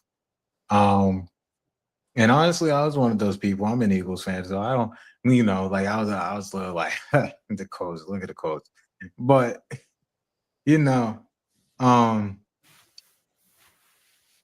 heck, what Daniel Jones is doing with this offense, Anthony Richardson was nowhere close to doing with this offense. So I gotta give props to Daniel Jones for that one. So absolutely. And with that being said, I want to move into Big T real quick because obviously with the Colts taking that loss, to talk real quick about if he's there, he might not be there. Big T there? I can hear you. Okay, wait, he's in the other room. Oh no, you're straight. I just want to make sure. Obviously with the Colts losing to the Rams, you see Puka Nacua having 170 yards and a touchdown. Overall, a great game. If I were to say to you, or if I were to ask you, do you think Puka Nacua, at least right now, you about to talk mad shit? Would you say he's the best receiver in the league? As like, we'll do the stats right now and how it's played. Would it be wrong to say that he's the best receiver in the league at this moment right now? That's a bold question. I can't wait to see this. That's a tough Can't wait one. to That's see a this tough answer. one. That's Hold a on. bold question. I like that. Wow. Yeah, that's a good one.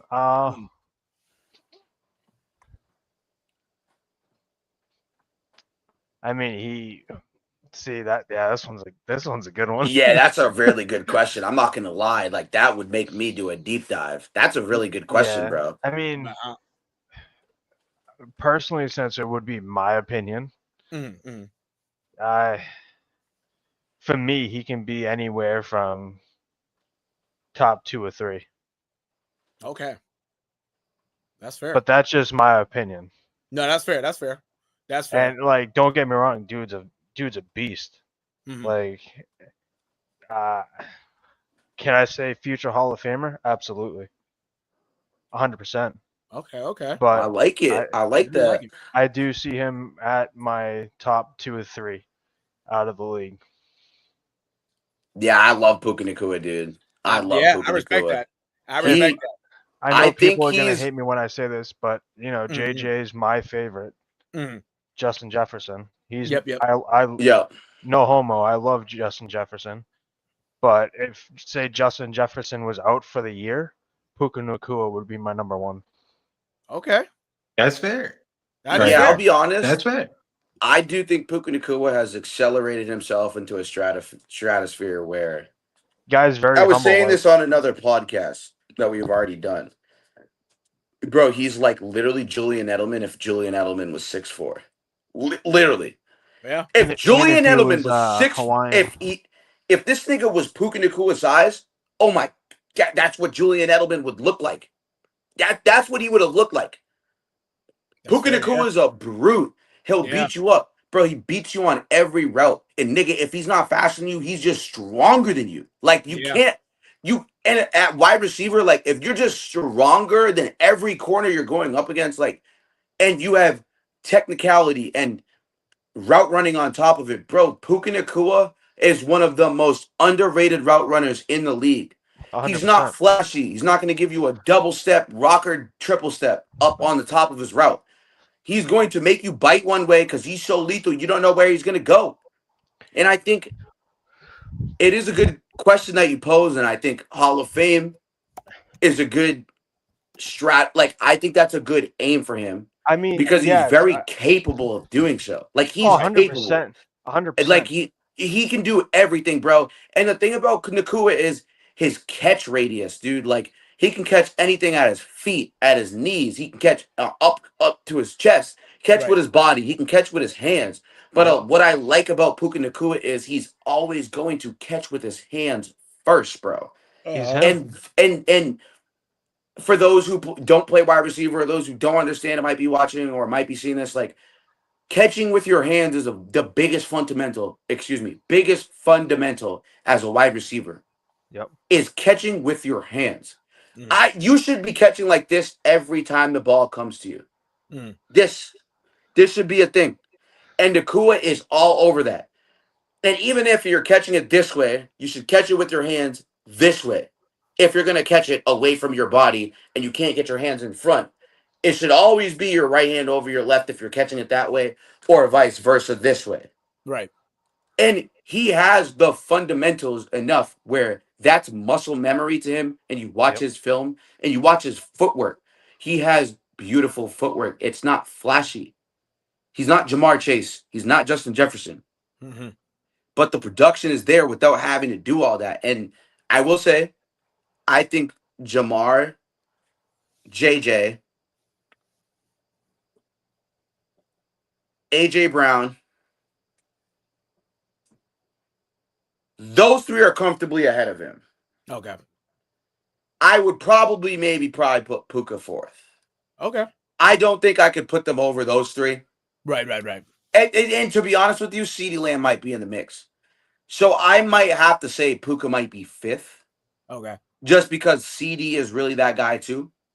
And he's been subjected to a quarterback carousel. So I would have to put probably CeeDee Lamb 4th. So to be honest with you, I would probably put Puka Nacua 5th. I think 2 and 3 is not crazy though. 2 and 3 is not crazy. Like, if you were to tell me you're going to take Puka Nacua over A.J. Brown or CeeDee Lamb, like, I wouldn't be mad at you whatsoever. I I wouldn't wouldn't be be mad at mad you. either, to be honest, And as an Eagles fan. I like Nico Collins, Yeah. but I think Puka Nacua is better than Nico Collins. That's just me. That's fair. That's Yeah. fair. So that's how I feel about that. Yeah. Absolutely. Honestly, no. I like that a lot too. Because even so, like the production, especially so far this year, even throughout his career, but so far this year, Mm-hmm. he already has 42 catches for 500 yards, and he scored his first receiving touchdown this year. But he has 2 so far, Yep. scrimmage touchdowns, right? And you can give him the ball on the ground too. I tell you, he's 6'4", but the way how he's built, Yep. Good old jet sweep. He's literally built similar to a running back. Like he has the mold of he had like his body type. You could get like the body type he has. You can give him 20 carries a game, but he's a wide receiver. You know what I'm saying? Yep. Like that's how he's physically built, and you see it. The ball gets in his realm, he's catching it. You rarely see him drop balls. Only time you really see a ball get away from him or he misplays it is if a wide receiver is contesting it or whatnot. But overall, he catches everything, and he benefits from Matthew Stafford, obviously having him as his quarterback. Yep. But I tell you, like the start that the start he is right now, I really wouldn't be surprised if Puka Nacua hits 1,000 yards in 9 games. You know what I'm saying? Like he might have another 170-yard game very soon. Like if you just give him the ball, good things happen. You know, he gets you the yards. It opens it up for everybody else. I tell you, he's off to a good start. And honestly, this Rams team so far, they're 3-1. They should be able to push for, hopefully a divisional or even, I'm not going to say AFC championship yet, but if they keep on going the way that they're going and Puka Nacua doesn't get hurt and continues to do what he has to do, the Rams hopefully should have another great year like they have the last couple of years. So, man, now this Rams team it's fun. It is fun. And Puka Nacua, man, like that, what you just said, it was a big deal too, because like, he's got to fight for other targets and other shares with Kyron Williams and Devontae Adams. He's going up. He's going up across from another top 10 wide receiver. Right. Every day he's competing with touches and shares with 2 elite offensive players who we've seen be at the peak of their game the past 5 years. Right. So, I think that is also something to take into account of how he's producing that, and he's putting up the type of games he's putting up. And dude, he's got DeAndre Hopkins catch radius, but when he catches that ball, the nigga turns into Deebo Samuel. Yeah. You can't tackle the dude. He's fucking so like he's not afraid of contact. He's so strong. He's a bully. He's a brute. And I think having that quality and trait as a wide receiver like DK Metcalf as well, he's a guy where you saw that fucking touchdown he ran today. He caught that bitch and he didn't give a shit who was in front of him. Stiff arm, it didn't matter. Right. And I think having that as a wide receiver is the value. Like the reason why I also think Amon-Ra St. Brown is very good too. He's small, but he's a brute. Yeah. And I think as a receiver, having that quality of being a brute, it did a lot for Wes Welker and Julian Edelman. And I think if you're Puka Nacua and you're fucking 6'4", that should be the basis of everything you should probably be basing your game on. At this point, with your route running technicality and your fundamentals in general and skill as a wide receiver as a whole, he should be thinking, that should be the case. And especially, with Sean McVay's mind and how good Sean McVay is, Puka, the opportunities are going to be endless for him. Right. They're going to be endless. So I think with having to share the touches, and don't forget Tyler Higbee, who's a very talented tight end himself, who had a great year last year. I had Tyler Higbee on one of my fantasy teams last year. He was great for me last year. Very reliable fantasy tight end, which translates to being a very reliable player in real life. Right. If you are a tight end valued guy, top 10 tight end, like especially fantasy, like it was awesome last year to see that. So, I think those things should be taken into account, especially with like how stuff moves offensively today and like how the defenses are. And, this year, a lot of the teams shored up their defenses and a lot of people did a switch on a lot of these teams. And I think that adding Puka Nacua and Devontae Adams, only the sky is the fucking limit for the Rams. Like they could really make some noise this upcoming year in terms of like fighting for the playoff and being in the mix with like the Commanders and the Buccaneers of like last year as the same as they did last year. Puka Nacua is going to be essential for that. And he's going to be the X factor for them making the wild card and or being a team that's the difference between a contender and not a contender. Because we saw what that team looked like without Puka Nacua on that team when he was injured. Yeah. So absolutely. No, he's the catalyst. yeah. Hopefully he continues his pace and continues, and he does end up staying healthy. We're still only in week 4. There's a lot of football left, but no, he's having a hell of a year. And hey, man, I tell you, having your idol playing on the other across the field from you, that can open doors for you to keep on doing well. He gets to play with his idol in Devontae Adams. That's who he molds his game off of. And look how, you know what I'm saying? Kind of crazy, right? So he's in a good spot. He's in a good spot. Proud of the kid. I really am. And when he was drafted, hey, can't go wrong. Yeah. And I'd like to kind of point out something that happened here. Jordan Love fumbled late in the second quarter. And with that fumble, the Cowboys then took the ball and Dak Prescott threw a touchdown to George Pickens. And now the Cowboys are leading at half 16-3. Ooh, I had George Pickens on my parlay today, but I already got sold on other legs. So nice, useless. Yeah, fair. Fucking useless piece of shit. Yeah. I know, I'm already. But we do have another guest in here. We have Mr. Ben. Ben showed up. So you Oh, hey! Hey! No. Hey, no, Miss no, Parker. No, Hey, no, Miss no, Parker. No, it's not. I was not joking. I was just doing something. Chiefs, huh? That's different. I was rage baiting. Okay. I'm not gonna lie to you. I was straight rage baiting. You can see the clip. You can see the clip before this. I literally was like, I'm gonna rage bait this nigga into coming into the podcast. And he showed up. Yo, Ben, Welcome, I will Ben. say, you're a man today. You have earned your stripes. You are not duck. You have earned your stripes. Okay. I will say one thing before NERO continues on. No. Be prepared, Ben. You better come with these facts as to why you niggas don't suck. You're going to have to prove why you don't suck today. But NERO, continue. No, I'll be honest. Uh-huh. I'll say right now, we did suck. All right, go, continue. No, that's fair. Sucked all year, but it's fine. And that's not with Ben now being in here, hey, the last game that we'll cover today. Oh, you guys were waiting for me, huh? We were waiting for you. We were saving the best for last, Ben. We were saving the best for last. The Chiefs, the Kansas City Chiefs, took on the Baltimore Ravens earlier today, and they actually defeated them 37-20 in Kansas City. This one was us over here at What the Hell's Happening Sports in the Bay State Media were half and half. Some of us picked the Ravens. Some of us picked the Chiefs. Don't get me wrong. And I picked the Ravens, which is crazy. But exactly. But today it was fairly interesting. This one, where Amari and Ben, we'll focus on them for this game. I'll give the stats real quick. I'll start off with the Ravens as the losing team. Lamar Jackson only threw for 147 yards and a touchdown, as well as throwing an interception. We took the stats. Josh Allen's better than Lamar Jackson. Standing on that right now. Type shit. Okay, I hear you. You shush. Yeah, that nigga Lamar sucks. That nigga ass. Derrick Henry only had 42 yards on the ground. Lamar ended up having 48 on the ground. He ran for a little bit today.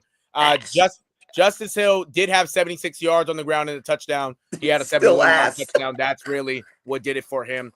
Zay Flowers was the leading receiver with 74 yards. Justice Hill also had a receiving touchdown and 41 yards as well. The defense, there was a lot of injuries also with this Ravens team. But man, you still ask. That's my topic. Man, you lost to the Bills. Shut up. You're still ass. These niggas weren't out against the Bills. Josh Allen worked you. He put his dick in your butt. I don't want to hear it. Wow. What the fuck? Wow. The Bills are also a better team, but all right. Oh, yeah. Wow. See, now you admit it. Hold on. Admit it. Wait. Let me get to the Chiefs staff first, and then we're gonna. And then, hey, Amari and Ben are gonna get. I got one of these to talk shit for you. Another one. I got. There you go. Patrick Mahomes. Patrick Mahomes looked like the Patrick Mahomes that we know today. Threw for 270 yards and 4 touchdowns. Yeah, the Chiefs didn't do anything crazy on the ground, but Xavier Worthy, freshly back from injury, had 38 yards on the ground, the leading rusher. Pacheco had 35 yards. Kareem Hunt had that's a 34 problem. yards as well. Problem. No, that's facts. Yeah. Worthy also had 83 yards receiving. Hollywood Brown had 38 yards and a touchdown. Juju Smith-Schuster, 36 yards and a touchdown. And Isaiah Pacheco had a receiving touchdown as well, along with Tyquan Thornton for his only catch of the day, which was a touchdown. For the defense, George Karlaftis had a sack, and the leading tackler was Drew Tranquil, who also had the interception off of Lamar Jackson early on in the game. Now, with that being said, chat, yeah, we might as well get negative. Who want to start? Actually, Mr. Let's get negative. We might as well start with him. It's cheese. It's cheese. Boy, if you don't.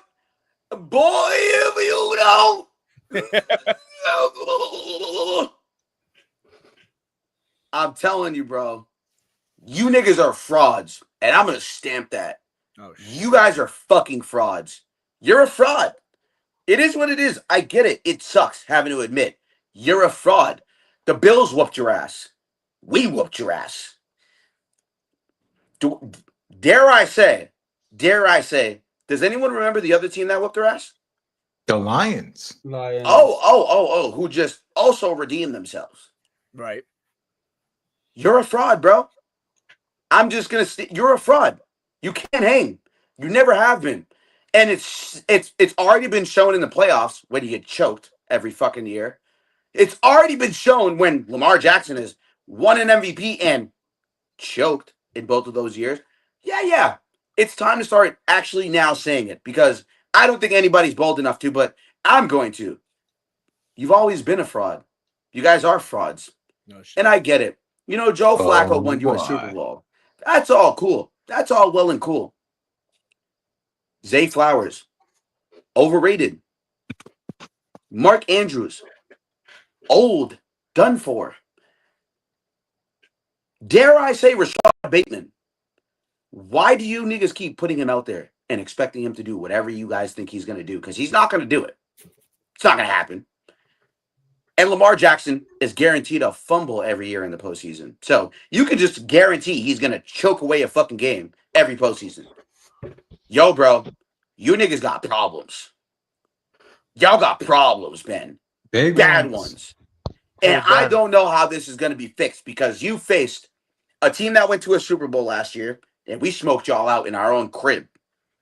And if you're a contender in this league, and you're a team that wants to go fucking 14-3 like the Vikings last year, you have to win these games, and there can be no excuses. Where was Derrick Henry today? Where was the guy who was taken first overall in our fucking league, who, by the way, clap it up for me real quick, because I gave straight belt to ass to the nigga who took Derrick Henry number 1 overall in our league. Thank you. RJ. Shout out RJ. Belt to, yo, nigga. Even give me these chopsticks, nigga. Even give me chopsticks, nigga. You feel me? You feel me, nigga? Even me as a Racing fan, don't fucking straight booty buns to ass. You feel me? Yeah. Wow. Straight leather belt with a leather casing, with a leather overall, with a Jean Jordan overall over that belt on your goddamn ass. Giving you welts. Looking like I went paintball gun on your booty hole. Wow. He said paintball gun on your booty hole. Wow. You feel me? Sicko. And this is where we redeem ourselves. This is where we show y'all. There's y'all and there's us, like we've shown you for the past 6 years. There's y'all and there's us. And you're not with us, brother. You're not all here. You're not here. You're in Canada. We're in America. You feel me? Mm-hmm. Wow. You feel me? Yeah. You're in Canada. Stay there. You know what I mean? You can be a Ravens fan, but stay there. Stay there, brother. Not that I had any intention to come to the US in the first place. You know what I'm saying? But, you know, one day you might want to come to the US and switch teams. I don't know. You did, and I didn't mean switch teams. I don't mean switch teams like, you know, the other way. I mean, like, you might have to get off that Ravens train, because I wouldn't want to support a fraud. He's about to make me forget the Ravens are not Canadian. I wouldn't want to support frauds, but you are a Canadians fan, which is full of frauds. So, I get it, you Canadians are frauds, the Canadians, Montreal Canadiens are frauds. You know what I mean? I get it. You guys haven't won a cup in a long time. And you're going to be like, oh, we made the playoffs and who didn't last year? When's the last time y'all niggas won a cup and when we did? Oh, yeah. That one might hurt. Might sting a little bit. But it's okay to be a fraud, Ben. Embrace it. Embrace that charge on your bank account because it's never going to go away. And it looks like it's not going to go away this year. And you've been built to ass by literally the 3 teams that people considered Super Bowl contenders. The Chiefs, the Lions, the Bills. And I don't know how you're going to defend yourself today. But I think you should at least try. We might laugh at you, but you should at least try. Because this is horrible. It's sad. It's pathetic. It's weak. And guess what? I hope we see y'all niggas again in the playoffs. Shout out my boy Isaiah Likely, though, from Massachusetts, who, that's my dog. That's my guy. You feel me? Family friend of mine. Shout out to the Dons, you feel me? Us Dons over here. Isaiah Likely is the only guy who is okay and being deflected from this stray right now because that's our guy over here in Massachusetts. That's our dog. Right. So he's the only one that can be deflected from this stray because he's not playing right now. Yes, he is playing. He played today. Well, he played today, but, Isaiah, I love you, dude. I didn't know where you were today, bro. I love you, bro. Wow. I love you, bro. I love you, bro. I'm just being honest. I don't know where you were today, bro. I'm just keeping it a stack. And Isaiah, I love you, Zay. I love you, Zay. But you weren't here today. And we had to show y'all the difference between a contender and frauds. That's fair. That's fair. That was fair, and that was a lot. So that being said, because somebody got a rebuttal for these Ravens. He's scratching his head already. He's scratching his head already. He's scratching that forehead, nigga. What happened? I don't even know what to say, dude. Was it? I will ask you this: from what they showed out there today, how surprised really were you to see how all that unfolded? Forget surprised. How concerned are you right now, bro? Yeah, that's even fair to ask. Okay, actually. surprised. How concerned are you? Wait, surprised? I wasn't surprised. Worried? I am a lot. Because what the fuck are we doing? I know, I could say what the fuck? Okay, we got to lose 5 guys to injuries today. We lost 2 other games before that. That's the problem. Our only wins is against the fucking Browns. That's not gonna. We won against the Browns. What? Which actually, I will at least give you that because they beat the Packers. Yep. Yeah. And if I'm not mistaken, didn't they give the Lions a run for their money too? 34. Or what was the other team that they gave a run for their money for? I can check real quick. Please do, because I feel like there's one other team where Bengals. Okay, the Bengals. I think Joe Burrow was playing. Yes, he was. Because that was the first week. Because it was 17-16, I think the score was. Yeah, that's exactly what it was. So at least I can say you beat a team that there's a couple other people who were getting ahead of themselves about the Packers. And Connor, he's not here, so I'm not trying to talk shit, but Connor, since he's a Packers fan, brother, you guys are frauds too.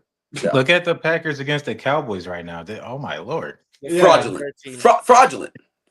But yeah, I mean, how concerned are you, bro? As a Chiefs fan, you guys saw me on here.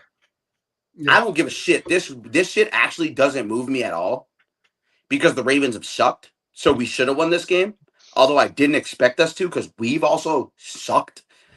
So I'm actually shocked we won this game. And the way we won this game, I'm shocked that we dominated from start to finish. There was no chance for you guys start to finish. I don't know what it took or what happened or what conversation in the locker room. I don't care what it took, whether it was shrooms, cocaine, and meth. I don't give a shit. This dude. Ashwagandha, I don't give a He fuck. said ashwagandha. Fucking hot lavender decaffeinated tea with fucking honey. I don't know. Whatever the fuck happened today before this game, do it again next week. Just do it again because the Ravens, bro, just their heart's not in it right now, bro. And I get injuries is a thing right now for you guys. I'm not even blaming. I'm not even blaming it on that because we have sucked the 2 other games we lost. Yep. And I was gonna say I'll give y'all the benefit of the doubt in the sense that you were banged up today and we took advantage. Yeah, we lost. That's just the game. We lost. You were banged up today. We lost 5 guys to injury today. Agreed. 5. You were banged up today, but we took advantage. Yeah. But that's the reason why I asked about the level of concern because this was the problem before you guys were banged up. Yeah. That's the issue. Like we play the Texans next week. That could be a problem. Oh, you got home? You guys are home? You guys got to be home. Yeah, empty bank. Yeah, we're home. So yeah, I'll take you guys next week for that. Like the Texans, bro, they struggled today. They've been struggling all year. I know they won today, but they played the fucking Titans today. So none of that shit moves me. The Titans even score a point either. That shit doesn't move me. Like I don't know what happened to CJ Stroud. I think it's getting to him. The pressure of what he did his rookie year. Yeah. I think that shit's getting to him, bro. And Yeah, you can fair. see a lot of the decisions he makes and he throws the ball and does all this X, Y, and Z, yada, yada, yada.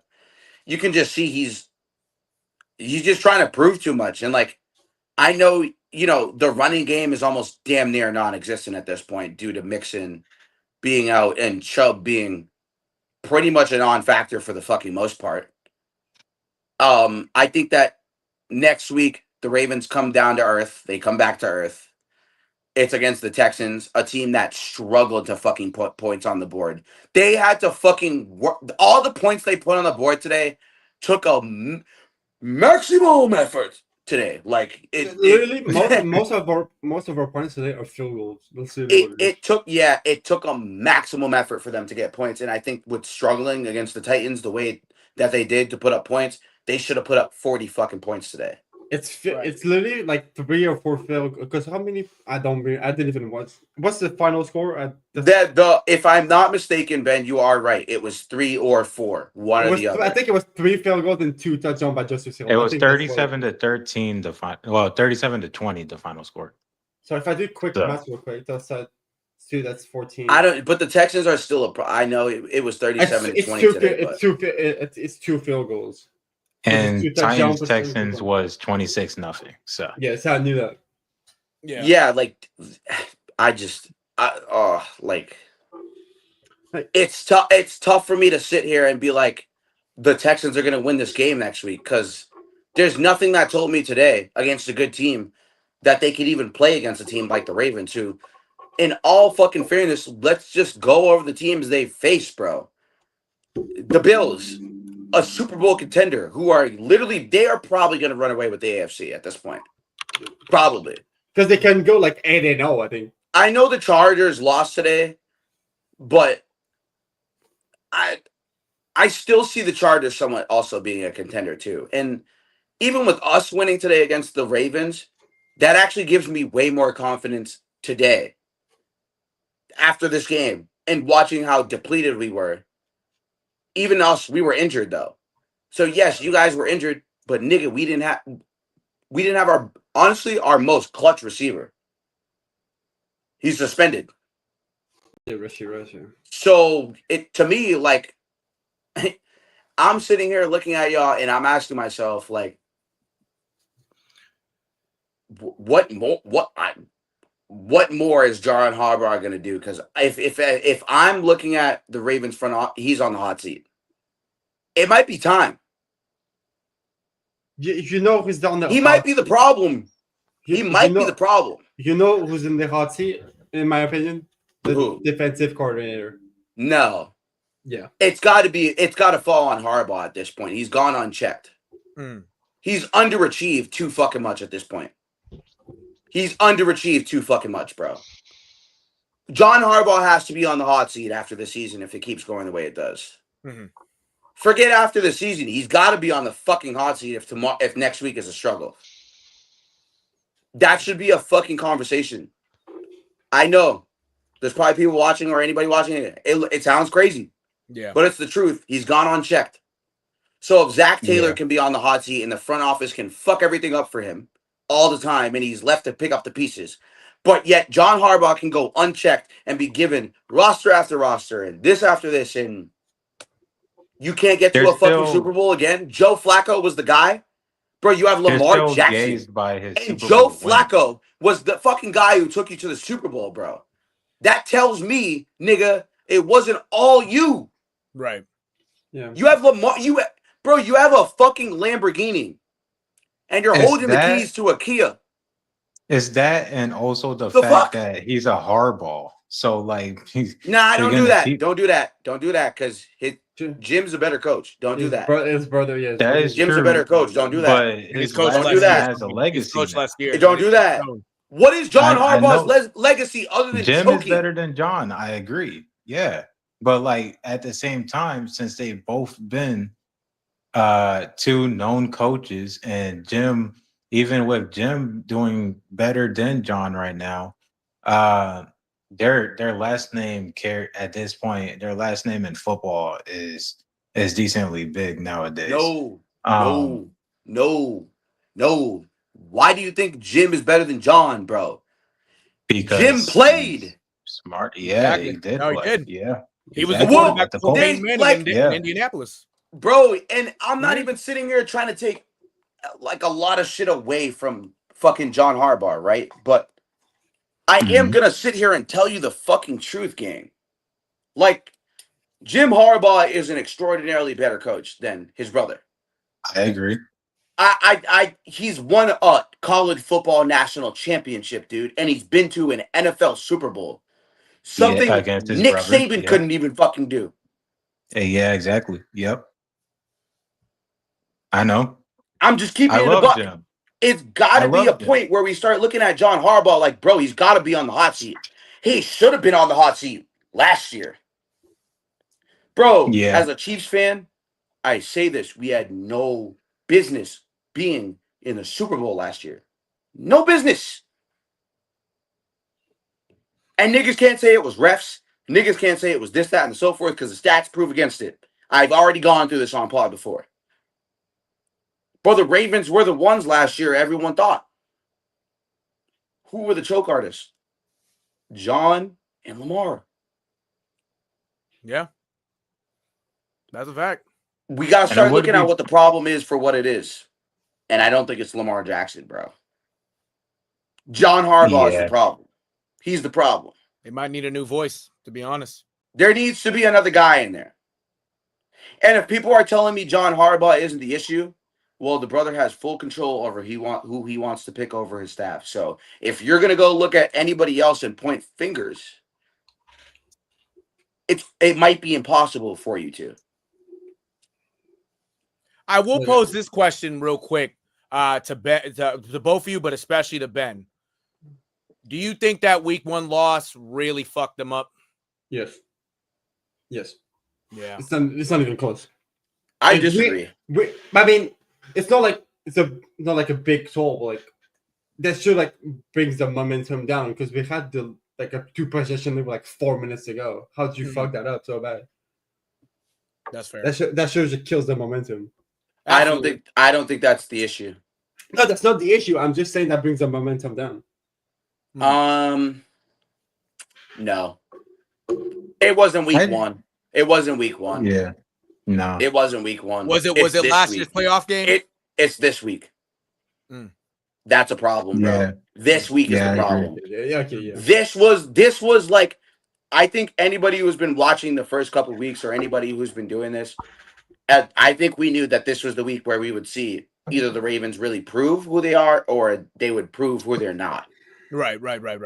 I think this was the week everybody was looking at. I don't think it was week 1 because everybody was looking. The reason why the Bills and the fucking Ravens also played on like that as like the first big primetime game, dude. Yeah, it's a Sunday night. Is literally because they're the two teams who were slated to be contenders before the season started. Right. They were the two front runners. Yeah. Okay. Like Rashee Rice got suspended and a bunch of other stuff happened to us that no one saw. Like, you know what I mean? Like, yeah, obviously we went last year, but remember how many we had 14 one-score games last year, bro. Yeah. I tried to tell my own Chiefs fans the shit was going to be ugly somewhat this year, but now that the Ravens just showed that who they really are, as always, as who they are, like that gives us Chief fans now. You just gave us uber confidence. You just gave us all the fucking confidence in the world. You literally just did. Yeah. You literally just gave us every reason we needed for the fuel to the fire to add it to it. You gave us every fucking reason today. And I think that this was the game where even on the schedule, when you looked at it, let's say you guys were let's say you were 3-1 right now. This would still be the game people would look at if you lost today. If you were 3-1, they'd still look at it like, oh, you still lost to the team that went to the Super Bowl last year. You have a long way to go. No matter what, this was the week. This was it. Yeah. This was the week. Win or lose, record or not. This was the week. And it's unfortunate that this was the week, because I think you'd get a lot more leniency if if you guys were 3-0. If you came in this game and the record was flipped. If you were undefeated up until this point, I think you get more of the benefit of the doubt. But it's the fact that you gave up bad showings against the Lions and the Bills. Well, I lied. Yeah. I'm sorry. You did not give up. You did not give a bad showing against the Bills. I'm speaking too fast. Yeah, we put up 40 points. That was a great game. I think that was just a great football game. Just two guys who are trying to win the MVP this year. That's really what it came down to that first week. And then, Jared Goff, dude, he had something to prove against you guys, bro. Especially with how fucking fraudulent he was that second week, I think it was, or the first week. First, yeah. He threw up a dud one of these weeks, and I can't remember, but it was the week offsetting week guys played somebody else. It's first week because they lost to the Packers. They lost to the Packers. Yeah, that's what it was. Because I was sending fucking proof that Micah Parsons was getting locked up by Sam Laporta and Penei Sewell, but that's a whole and the second week they put that's a whole different story for another group chat and a whole different other group of people. Like 2 weeks ago, 2 weeks ago they didn't put up like 50 points against the Bears. Was that 2 weeks ago? Or was that last week? No, but it's the Bears though. They're still figuring themselves out. Yeah, the Bears. You're right. Yeah, listen, the Bears have all the talent. It's just they're figuring out how to put it together. New coaching staff, new guy at the helm. Ben Johnson still learning how to be a head coach. I think that it'll write itself out eventually, and I think eventually being next week, because they're going to ride high off this confidence this week of beating the Raiders, who gave them a fight today. And the Raiders have given each team a fight every week, dude. Yeah. And I told you guys, the Ravens weren't going to be slouches. Yes, they might lose, but they weren't going to be a team that's just going to fold over. And that's how I feel about a lot of these teams who we thought were really bad last year. Like the Jets and Steelers and a couple of these other teams. Like I sat here and told you guys, it's spread out this year, man. It really is. Mm-hmm. There's no clear-cut favorite. I know the Eagles might be undefeated, dude, but they're not the clear-cut favorite, dude. No, they're not. They're not. And you would think so, but they're really not, dude. And I'm not knocking them because they won a Super Bowl last year and they're still undefeated. But they haven't looked like the Eagles of last year, where I felt like nobody could beat the Eagles, dude. And as a Chiefs fan going into that Super Bowl, I said this to Ant. I said, yo, I knew. Like, I already said to him, GG's before the shit started. Like, there was no way we were winning that shit, bro. It was just the Eagles. They were that good last year. And this year, I think a lot of teams got film on them. But what you can't deny is the defensive talent. They're so good on defense right now. And that's where the Ravens lack in terms of being a contender. The defense has been a bunch of bullshit. It's been a bunch of smoke screens and bullshit. I don't care whether you have Marlon Humphrey, Malachi Starks, Nate Wiggins, fucking Roquan Smith, Patrick Queen. Bro, you have all these niggas and you're giving up 30 points a game, dude.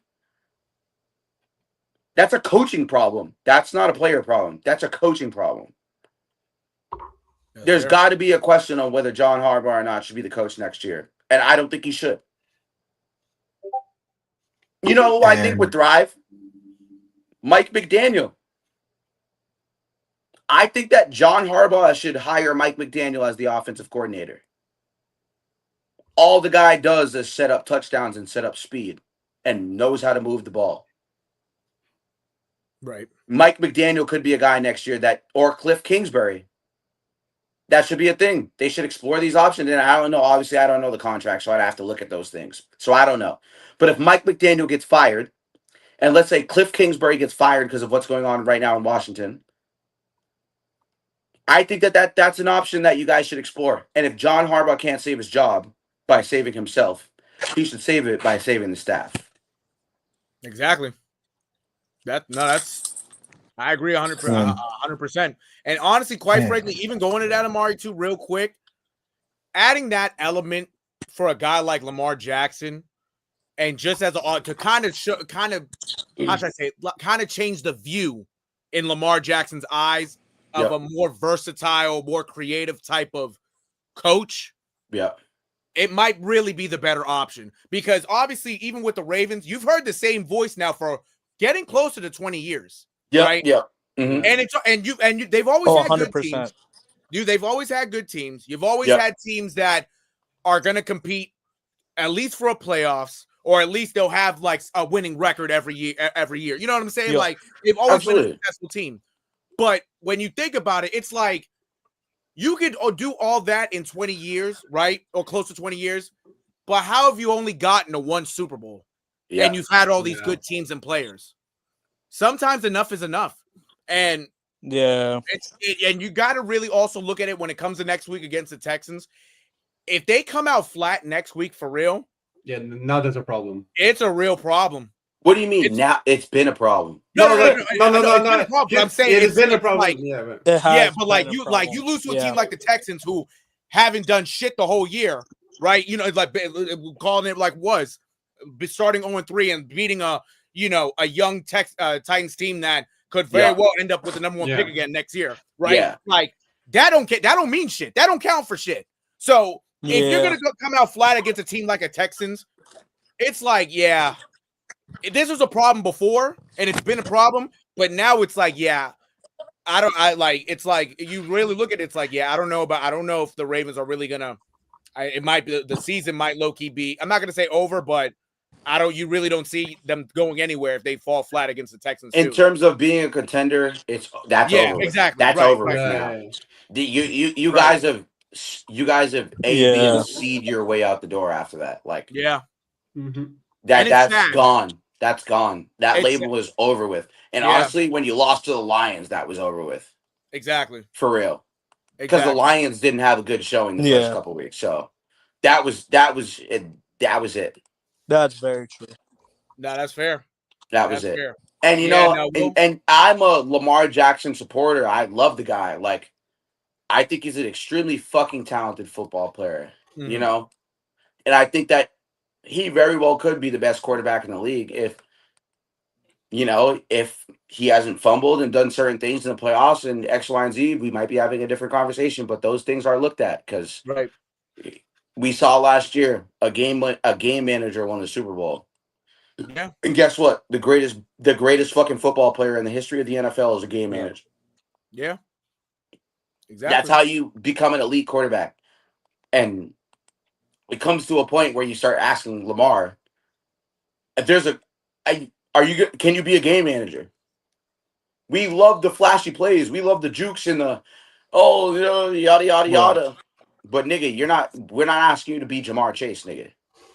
We're asking you to spread the ball around and get it to the guys we gave you. Exactly. It is what it is, but there has to be a certain point where we saw last year too. He was 41-4, 41 passing touchdowns and 4 interceptions, bro. It gets to a point where you start asking yourself, bro, is this what we can trust? Is this what I'm looking at? And is this something that I can actually sit here and say definitively, this is where we're going to be as a fan, as a Ravens fan, if I was Ben, I think that there has to be a question of it might not be the coach, and that's how I'm seeing the situation. And to be honest with you, that's how I've seen the Ravens situation the past 2 years. John Harbaugh should have been out of there 2 years ago. Yeah. That's just reality, and no one's gonna agree with that. Everyone's gonna call me crazy. But look at what's happening right now this year, and you can't tell me I'm wrong because we're seeing it in real time. Right. Yeah. No, for sure. It is tough. It's tough. Yeah, no, there's a lot of uncertainty going on in Baltimore right now. It really it's really a tough watch. This was a team that when you look on paper and you look on everybody who's on that roster at the start of the year, that team at least is going to should win 12, 13 games, maybe even 14. Maybe this Ravens you know team, if they were that dominant, they should have won 14 minimum this year. Exactly. If they were as good as everyone said, yeah. This Ravens team shouldn't lose less than 14 games. Yeah. That's how good we thought. That's why I placed them where. Yeah. I know the schedule is tough. Don't get me wrong. Right. I know the odds were stacked up against the Ravens a little bit. The schedule is not pretty. It's not fucking pretty. Yeah. So I can at least give a little leeway in the sense that the schedule hasn't been fucking pretty. Mm-hmm. You've gone up against 3 contenders and an elite fucking defense in the Browns, which you then put up 40 points on. So that defense that's better than all the teams I just fucking named. Actually, our defense has been really fucking good because we haven't given up over like 23 points, I think, if I'm not mistaken. Something like that, yeah. The Chiefs defense has been very good. And that's where we expected y'all to be, even better. We gave up 9 points to a Giants team who put up how much today? I know we all know that's a rhetorical question, but you get what I'm saying though, right? Yeah. You get what I'm saying though, right? Yeah. Exactly. There can't be excuses with that type of stuff. And when you're a contender, especially in this league, NFL is a what have you done for me lately league, bro. Yeah. Yep. It is a what have you done for me lately league. It is not, we just gonna wait and see. Nigga, you get fucking 17 games a year. 18. You better make the most. And you're lucky if you're the type of nigga who gets preseason. Yeah. So you got more than 17. Yeah. Absolutely. Yeah. No, we literally got 20. Right. We got 3 preseason. Yeah. Exactly. I tell you, and that's why the NFL is the way how it is. Because really, I've said, Amari said, and honestly, even all of us basically said it in different parts. It's any given Sunday. It's any given Sunday. You know what I'm saying? Like, even the teams that don't have no business of beating you can end up beating you. Can beat you. And that's not even just with the Ravens. That's with John Harbaugh's brother, brother, Jim. You know what I'm saying? Going to Chargers real quick. Chargers had no business of losing that game, but with the team, how stingy the Giants are, especially on defense, look what happened. You know what I'm saying? Yeah. A team like the 49ers, Lord and behold, because they're the 49ers, you expect them to low-key beat up on a team like the Jaguars, but look how the Jaguars are looking. Okay, beat them from start to finish. You know what I'm saying? Like, it's any given Sunday. It really is. But especially with the Ravens, you got to see what happens next week. But you know, it's some interesting times in Baltimore, to say the least. I know we're getting towards the end here, but I know Connor has joined us. Appreciate you joining us, Connor. By the way, I know you got in here a little late. I will ask you real quick before we get out of here. In terms of the Patriots and how they did today, for Drake May, can he continue to keep playing the way he's been playing? Or are we going to start to see a little bit, not to say up a slump, but are we going to start to see him kind of come back down to earth, especially playing against the Bills next week? If he's still here. Yeah, he is. Conron? The Don. What team are it kind of cut out earlier. Okay, I'm here. No. Sorry. You guys. Hello? Sorry. Oh, no, you're good. No, he's good. He's here. No, I was talking to Connor. I had to go in the other room for a second. My fault. No, you good. No, you can still hear me, though, Connor, right? You can still hear me, Connor? Pose the question for us again. My fault, bro. Pose the Oh, no, you question. good, you for good. us. It was for Connor anyway. It was for Connor. It don't anyway, matter. no. We gotta, Yeah, no, Fat. No, the I state just asked. show must go Connor. on. Yeah, Fat. No, you're right. You're right. No, I just asked him quickly since he just got here for the Pats. We'll work him back in. Yeah, I was gonna ask him. Well, I did ask him if Drake May could continue playing the way he's playing, even though he has this test against the Bills next week. Oh yeah. Hey man, I don't care who you played up against. You put up 42 points, brother. Hey man, the special teams has always been a contributing factor the past 5 seasons. The special teams has always been a strong suit for the Patriots. It's an underrated part of football that I've expressed to a lot of people. Special teams fucking matters. And I don't think a lot of people understand that.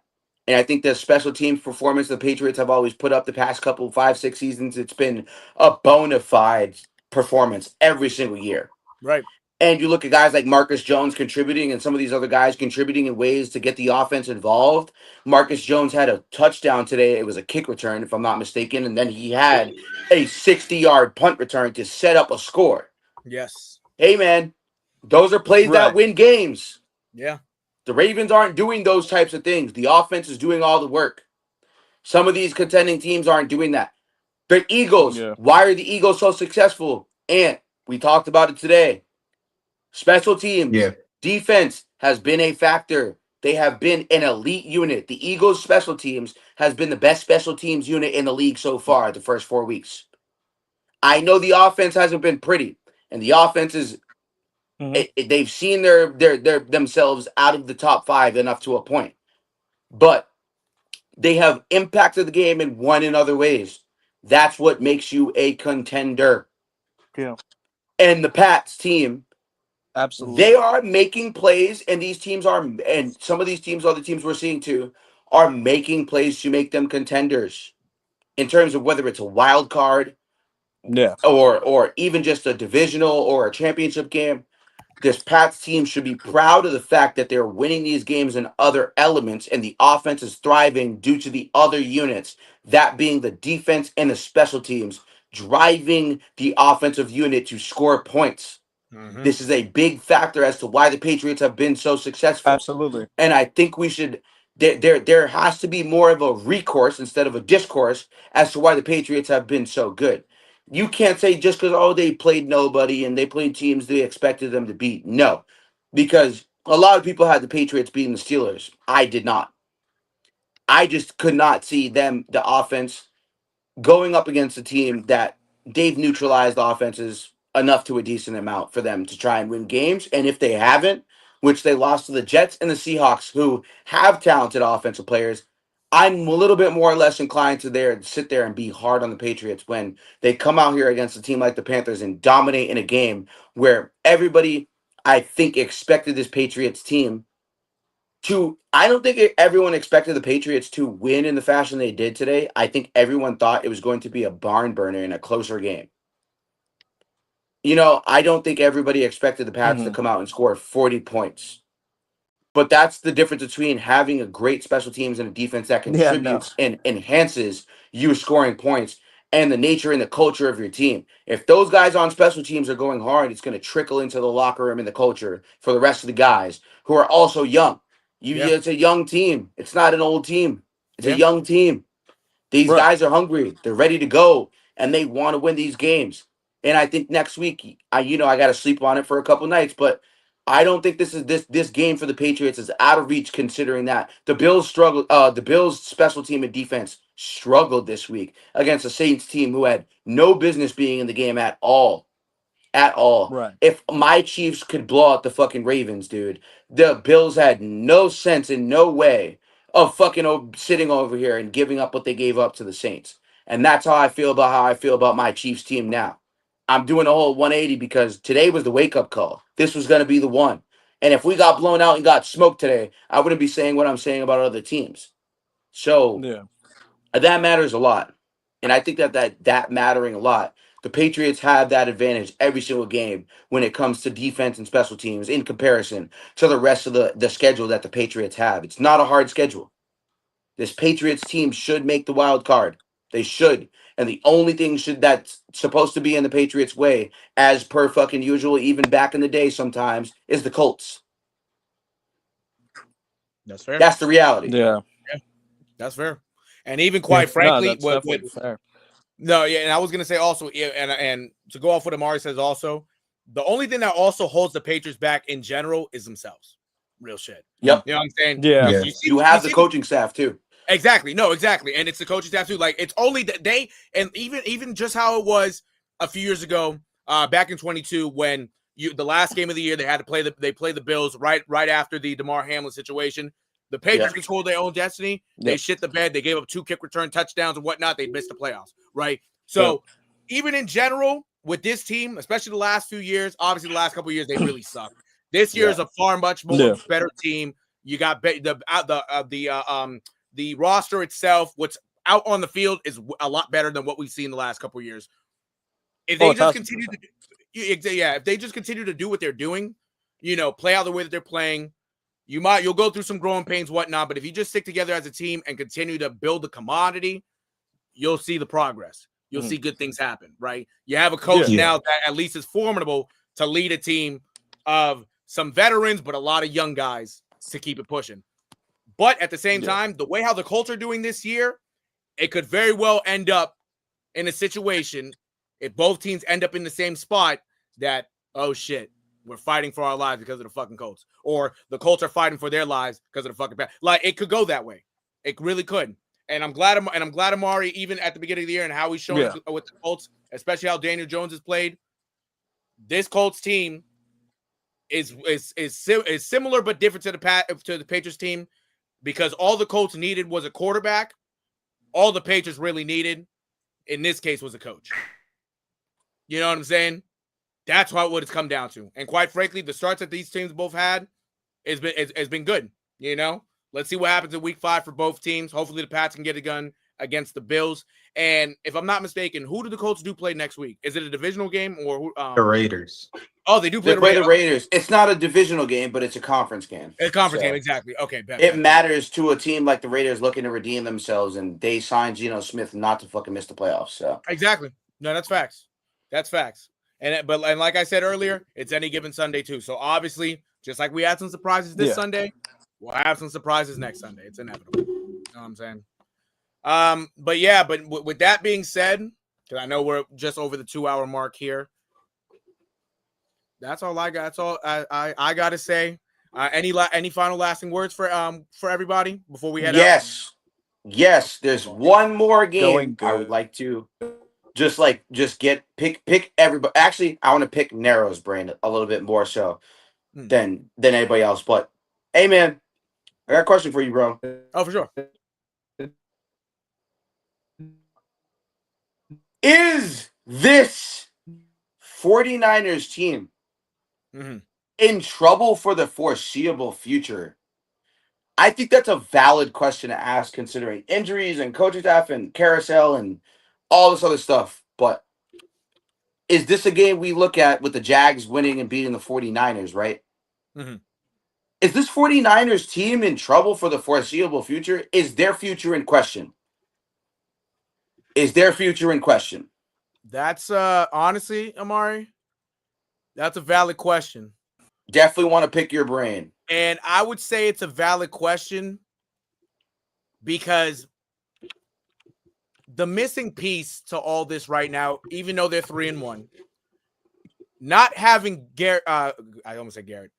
George Kittle out there, especially as one of the best tight ends in the league, if not the best, not having him out there really takes away what they can really do through the air as well.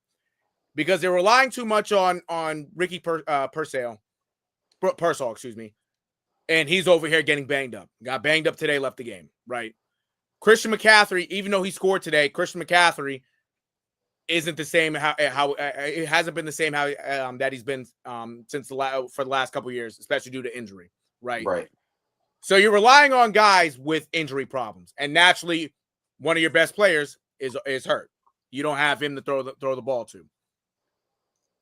When it comes to the defense, also losing Nick Bosa for the year with an ACL injury, it's taking a toll because even today, that front four really couldn't get anything going. Travis Etienne kind of had a way with that defensive line, and so did Travis Hunter. I didn't want to even say sadly. It's really one of those things. It's like, yeah, like you look at this 49ers team, there should be no way that a team like the Jaguars should have had their way with you. And not to take anything away from the Jaguars. The 49ers, the last few years of how they built their team and who they have on their team, you expect them to win damn near every game. But the way how it's looking now, even at 3-0, it's like this team really doesn't have an identity right now. It really doesn't at 3-0. It really doesn't. They've kind of just gotten bailed out with winning these games. They got bailed out in week 1 against the Seahawks. You got bailed out against the Saints. And last week, who was it last week that they played? They played the Cardinals. You got bailed out against the Cardinals. Right? It's like there's no identity. You don't have George Kittle. You don't have Nick Bosa. You don't have George Kittle for a few weeks, for a couple more weeks, I should say. But you don't have Nick Bosa for the rest of the season. If there were to be an identity, if there was an identity now and you just lost this game, it's like, okay, fine. You know, it happens. You lose the game, whatnot. But with there not being an identity and you're winning, you won these games basically off of the last second, off of luck. I don't know. I really don't know how far this 49ers team can go. Because even with them starting 3-0, I could see, honestly, this 49ers team losing, like 3 out of their next 4. You know what I'm saying? Right. I just don't know. I don't see them really improving on where they should. I don't see them falling anywhere crazy. Like, I don't see, if they were to make the playoffs, I don't see them doing anything. I really do think this team's in trouble. I think losing Nick Bosa, I think that really hurt them. Because especially that defensive line today did not do shit. It didn't do anything. That's really that. Yeah, it's, I don't know. And I think that's honestly a valid point. That's a valid question, Amari, because I really do think they're in trouble. I do. I don't see it. I would like to pose this question too. I don't see is Kyle Shanahan going to be on the hot even seat? if they make the playoffs. Oh, okay. Is Kyle Shanahan going to be on the hot seat? Oh, is he going to be on the hot seat? Probably. It's a valid question. I'll just this though with the Niners is like I think they will definitely consider him being gone at some point soon this year because I just don't see where the Niners, even if they make the playoffs, making it out of the first round. Like, I just don't see it, especially the injuries, this, that, the third, but the consistency is just a huge problem for them. And I mean, they don't have Ayuk back. Like, there are some injuries that could help them, but even how the team is set up right now, I just don't really see much going well for them. I mean, maybe it's the situation like the Chiefs had today. They got some players they really needed back, and it really helped them spread the ball out a lot more than just throwing it to 2-3 guys. I mean, I could see a world where the Niners maybe do a little better after I'll say this. I think they're going to lose the next 3 games, but I feel like after that they're going to have a resurgence, but I don't think it's going to be enough for them to make the playoffs. I think other teams like the Bucs, where they are a little more consistent and also have they stay in games. They stay in games. They stayed in games with Philly today, even though they made mistakes to lose the game. But they stay in these games, even though, sure, you could say, oh, we're gonna close to losing to the Jets, but they came back to win. I feel like the Bucs have a better shot in making it farther, maybe, than the Niners. But that's just me, to be honest. It's a consistency for me for the Niners. I just don't see it furthering well for them. I feel you on that. And honestly, kind of going back to Amari real quick, because you said about a coaching change. Yep. I think honestly, let's see what happens at the end of the year, right? But I wouldn't. If I were the 49ers, I'd at least have that in the back of my head. To be honest, you sure? Oh, I'm only thinking that really because if you want to have a coaching change, if they were to go that route, yep. One, you mentioned him already, but I think Mike McDaniel wouldn't be bad back in San Francisco. Oh no. You're about to eat the question I'm about to ask you. Oh, okay, there you go then. We just had this conversation about John Harbaugh. What makes Kyle Shanahan so fucking different? I'm just keeping it a stack. We just had this conversation about John Harbaugh. Yeah. What makes Kyle Shanahan so different from John Harbaugh? There's nothing, because he's taken his team to 2 Super Bowls and they haven't done shit. He's got to be on the fucking hot seat. Yeah. You've taken and mind you, now thinking about it, I'm glad you said that. That last Super Bowl that they went to, they fucked up and they didn't know about the overtime rules. And that fucked it up. As a head coach, I don't buy that. I think that was media bullshit. I don't buy that. Nigga, I never bought that. When that shit happened, I don't know how young I was, but I was still fucking coherent and old enough and intelligent enough to know that was a fucking bullshit. Nigga, no. They knew the rules. The fuck? Your job is to know the rules. You're in this league. Yeah. Your job is to know the rules. Yeah. Why are you trying to convince me who? No, you're not convincing someone like me. You didn't know the fucking rules. Yeah. Come on. There's no way. No. Yeah. You knew the rules. You just had poor coaching balance. Mm-hmm. And that's the fucking truth. It is what it is. It is what it is. Like it's saddening to sit here and have to say that about Kyle Shanahan, who was an offensive mastermind. Mm. But Mike McDaniel, who is an offensive mastermind, is not doing so fucking hot in Miami. Yeah. The rest of his staff is not pulling it up to par. And I know he's had injuries and there's some other shit, and Tua fucking sucks, so he's stuck with that trash ass nigga. Yeah. Like, you know what I mean? Like, bro better be picking fucking pineapples from trees in fucking Hawaii or some shit. Like, he shouldn't be playing in the NFL. That nigga sucks, bro. Like, your concussions have taken you so far to a point where you're asking Cam Newton. It's so easy to hold a clicker and just say whatever you want. Nigga, you never won a league. I lost all respect after that. I was done. Like, I tried to respect this nigga. I tried to give Tua the fucking benefit of the doubt. That nigga sucks. Bro, he's trash. He's garbage, bro. I don't care what niggas tell me, bro. You had Tyreek Hill. The only 4,000-yard season you had is because Tyreek Hill had to have damn near 2,000 for you to even be fucking relevant, bro. Get the fuck out of here with your trash ass. And get those braids off your fucking head, nigga. Get the fuck out of here, bro. Trash ass nigga, bro. A trash ass football player who thinks he's better than he was because he played for Nick Saban and had a stacked team, bro. You are a trash ass nigga. You have fucking help in Miami, and you're sitting here trying to make yourself seem like you're better than Cam Newton. It's easy to touch a clicker. The nigga won a league MVP and went to the Super Bowl. 2 things you've never done. Exactly, though. This nigga's revisionist history is fucked. Nigga, the way this nigga is acting, he's starting to really support the fucking head vegetable claims. The nigga's really starting to sound like a fucking vegetable from those fucking concussions. Because he didn't want to go down. He didn't want to watch film enough to go down. He wanted to be a fucking hero when you're never that good. You've never been that good. I'm fucking tired of niggas sitting here trying to tell me Tua Tagovailoa is good, bro. He's a trash ass nigga. He's not a good quarterback. Get out of here, bro. I'm done. I tried to defend that nigga too. That's the craziest part. I've tried. You can't. It's impossible. Fuck am I gonna sit here and do? Right.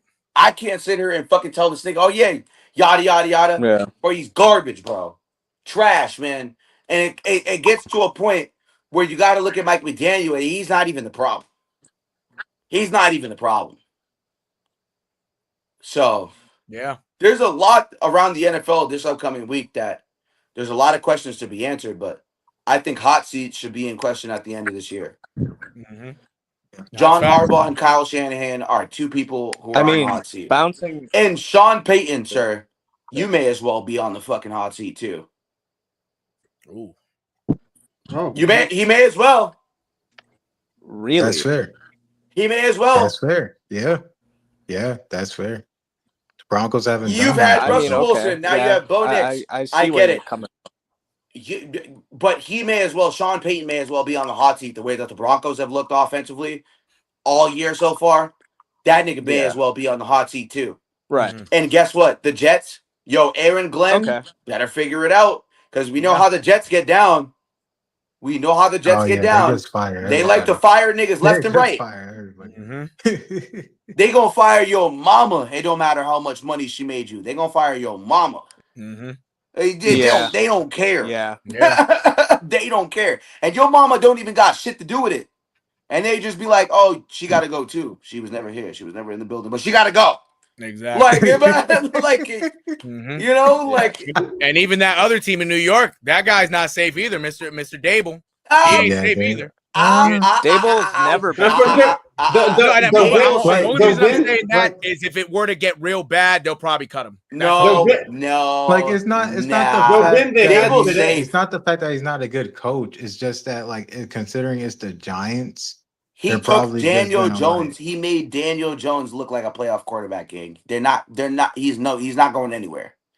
If they can at least replicate that with Jackson Dart, he's not going nowhere. Dable's not the problem. We've seen that. He took an extremely injured roster with Saquon Barkley, who was also injured, to the playoffs. And they had no business making the playoffs. The Giants were a healthy fucking surprise that season. No way. Dable's not on the hot seat. I'll give Dable a little bit more leg room here. For sure. But honestly, bouncing off you can't blame him. You can't. It's not his fault. They've underachieved. Underachieved. The front office has underachieved for him on multiple occasions. Yeah. And he made the playoffs. And he went to the playoffs with Daniel Jones, who had no business being as good as he was that year. But it's because Brian Dable was drawing up the plays and taking the helm. That's really what it was. Like, I would sit here and be like, oh, yeah, okay, like, I would get why you would say that enough to a point, but it actually doesn't make sense in the grand scheme of what's going on with the Giants. It's not the same as the Jets situation, which has suffered at the hands of the front office since Mark Sanchez at this point and before that. So yeah, their front office is terrible. They've been terrible. That's the reason why they went to the AFC Championship game and never did shit. It's because Mark Sanchez overachieved, and they rode the fucking coattails off of that to keep their jobs and do whatever they needed to do for however long because of that whole situation and that time period. They beat Tom Brady. Of course, they're going to ride off of that for who knows how long. They beat Tom Brady, and the owner is just letting them go unchecked. Yeah. I mean, with the Giants front office, I tend to agree because, like, they've been like a dumpster fire front office wise for the last few years. Like, you literally let Saquon walk to the fucking Eagles, man. Like, your division rival. Like, are you dumb, man? Like that and you know what's crazy? That alone just shows you how dysfunctional that front office is. You're not gonna. And you know what's crazy? Like John Mara sat there. Homegrown. John Mara sat there, and John Mara said on Hard Knocks, "If Saquon Barkley goes to the Eagles, I'm going to lose sleep."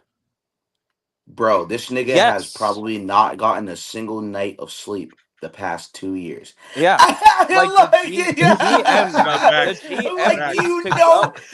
shit doesn't write itself, bro. The shit writes itself, bro.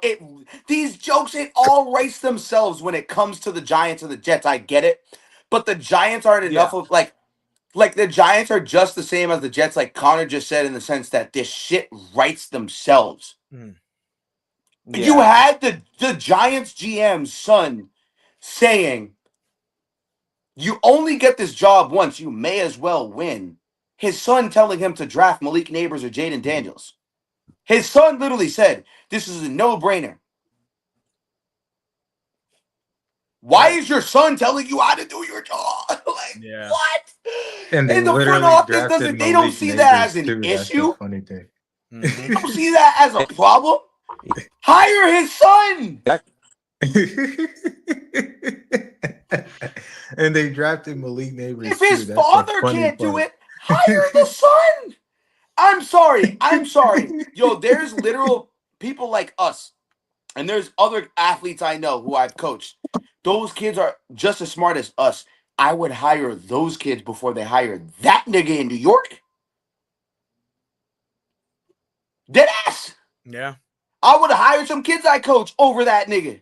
For real. That's the sad part, bro. Hire me. Actually, Ant hates pitchers in baseball, so we're not going to sign him. Wow. He hates pitchers.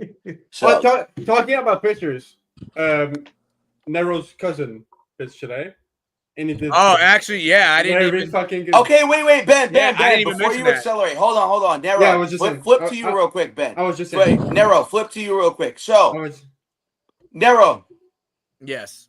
today, my brother, Yes. I know. I'll let you have the floor, but today, I know you had a family member who had an extraordinary game today, bro.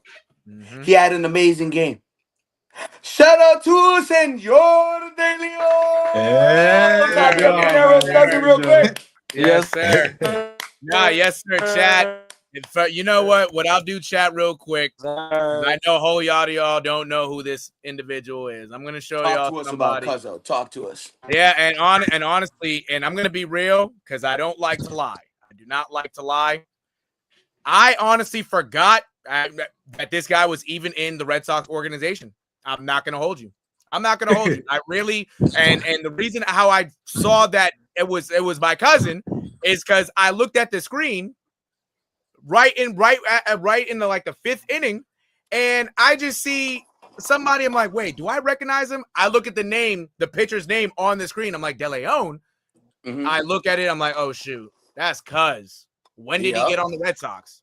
How the hell has he been in the Red Sox organization? I read up a little bit. He's been over here for the whole year, and I didn't even know that. Yeah, I'm a bad cousin. I'm a bad freaking cousin. Come on, Jordan. Come on. I'm a bad. No, he's absolutely right. I'm a bad cousin. This right here is my cousin, Mr. Jose De Leon. This is my family member right here. Yes, sir. So if y'all see him, yes, this is him, bro. Yes, sir. Hey. Pitch for the Red Let's Sox. get positive real quick. Clap it up. Shout out to Yeah. Yes, sir. Clap it up. He's part of my family. I will say this: my great grandfather, is Juan Ponce de Leon. I'm gonna give y'all some history. Nice. Okay, hell yeah. You ever heard of the fountain before? You ever heard of the fountain? Yeah, you heard Connor. You said, "Hey." Yeah. You ever heard of the fountain of youth, the fountain of life? Y'all ever heard of that? Yes, sir. Of course. Yeah. That is the man who created it. Okay. All right. Okay. Yes. So that is my relative. He's one of his relatives, and if it wasn't for that man, I would not be here. I really would not. That is my great grandfather. So the tree, the line, the whole family line runs from him. You know what I'm saying? I don't have you that just last like name, me for real, because Willie O'Ree, my great uncle, first black hockey player. There you go. We got some history for y'all. I get it. Y'all got some history. No, facts. There's history going on all over. I tell you, we're the history boys. We the history boys. Great history. Yes, great sir. history. But I will say, Jose De Leon today, he went 6 2/3. He gave up 8 hits, 3 walks, 8 strikeouts, and 3 earned runs. But he did get the win for the Sox today, the last game of the year. The Sox obviously are in the playoffs. We spoke about that already yesterday. But yeah, I got to see my cousin pitch. I got to see him at the mound at Fenway Park. He did great. Naturally, he won't be on the playoff roster. He was just a spot starter, but at least he could say he pitched for the Boston Red Sox. So. Yes, sir. At least he can say he started for the Sox. Yes, sir. No, he did. Proud of him. I am. Hey, I I'm not on the field, but my cousin is. That's all it. That hey. Yep, exactly. That's Yeah, that family no bullshit, ties. real. Hey, You heard? That's real. That's real. But with that being said, appreciate the love, everybody. By the way, appreciate the love, and I'm glad Bren brought that up. I really forgot to mention that. I should have mentioned that. I should have mentioned that at the start. I No got bullshit. you. But Yes, sir. Yeah, flipping to some baseball here. Nero, Types. Yes. got questions for you, bro. Oh yeah. What's up? What's up? Oh, Look at these two niggas here, right? Yeah. Look at this Yankees ass nigga. Look at this Blue Jays ass nigga. Yes. How do y'all feel about us being here? And we on the road where we better than both of y'all. Come on. Come on. Yeah, talk that I shit. know you ain't feeling confident. Let's talk that shit. Change that banner. And Talk one, that shit. two, Let me three. get it. Let's Get get it. negative. Let me get here. Talk You're your taking- shit No, real quick. Why are you Nero. taking so long, brother? You're scared? Oh, I Is got a this phone in my Red hand and I'm Sox typing. team- Give me a moment, Ben. You Why the know, Blue Jays losing in the ALDS? No, Calm no, down, no, Ben. no. Tell me why they're yo, losing in Ant, the talk your shit, yo, ALDS. Ant, yo, Ant, I Ant, like it. Ant, Talk your shit, Ant, Ant. Give Come me a on, moment here. come on, Ant. Yeah. And you're gonna lose to the Red Sox. I'm just saying. Oh, shit. let's get spicy. So we're Oh, just really? saying the Yo, Red Ben, Sox are talk going to your make shit it real quick, further Ben. than Talk both of your y'all. shit. Say less. Say less. Hey. All right. Yeah, sure. I love it. We here. Look, I ain't We scared of here none of for y'all. it. The Red Sox have arguably been one of the best teams in the league in the last month. Yeah, we have a Okay. better run differential than both of y'all. Well, Yeah. maybe not the Yeah. Yankees, but No, definitely no, better no, than no, Not both the of y'all. Yankees, but Better definitely than the Blue them. Jays. Not Not the us. Yankees, Better but than yeah. them. Like the Red Sox are arguably one of the best teams in the last month. I wouldn't be surprised if they make it to the CS, the conference series. We just I might. wouldn't be surprised. Yeah, I wouldn't be surprised. And that's the thing with baseball. When it comes to baseball, especially the playoffs, it happens every year. Even in the regular season, anything could happen. Even when it gets to the playoffs, literally anything could happen. Literally. Yeah. Because the teams that we expect to go all the way, a lot of the time shit the bed. And it's sad. Yeah. All No, the but we talent are. that certain teams have, Yeah. they still end up shit in the bed. Yeah. You know what I'm saying? You saw it. The Nationals had a miracle run years ago. They kicked they beat the Astros game 7. You know what I'm saying? Yeah. Literally anything could happen. Literally Exactly. anything. Anything can happen. Anything. literally- 04 Red literally- Sox. Look how that happened. You know what I'm literally- saying? Like, Hey, Yeah, listen. literally though. Listen. Literally in 23. No one was expecting the D-backs in the World Series. They literally beat the Dodgers. Or the Rangers. or the Rangers even Or now. the Facts. Yeah. You Or know the why D-backs a anything couple can years ago. happen? You know why anything can happen, boys? You know why the Yankees suck? You know why the Why? Jays suck? Okay. Do you know why they're not going to beat us? And I'm going to stand on Biz. Yes. You don't have Roman Anthony. Exactly. I'm just going to Okay, do say. y'all have them yet? That's Oh, brother. Hey, whoa. Hey, Ant, let me ask you We a won't question. need Roman Anthony to beat y'all bum Hey, ass. wait. No, let me see if Ant is going to lie. I just want to see if Ant's going to lie. Okay. When you think of people who are Yankee killers, who were the first two guys you think of? Not named Roman Anthony. David Ortiz and Nigga, no, recently, this year. Not fucking 10 years ago, nigga.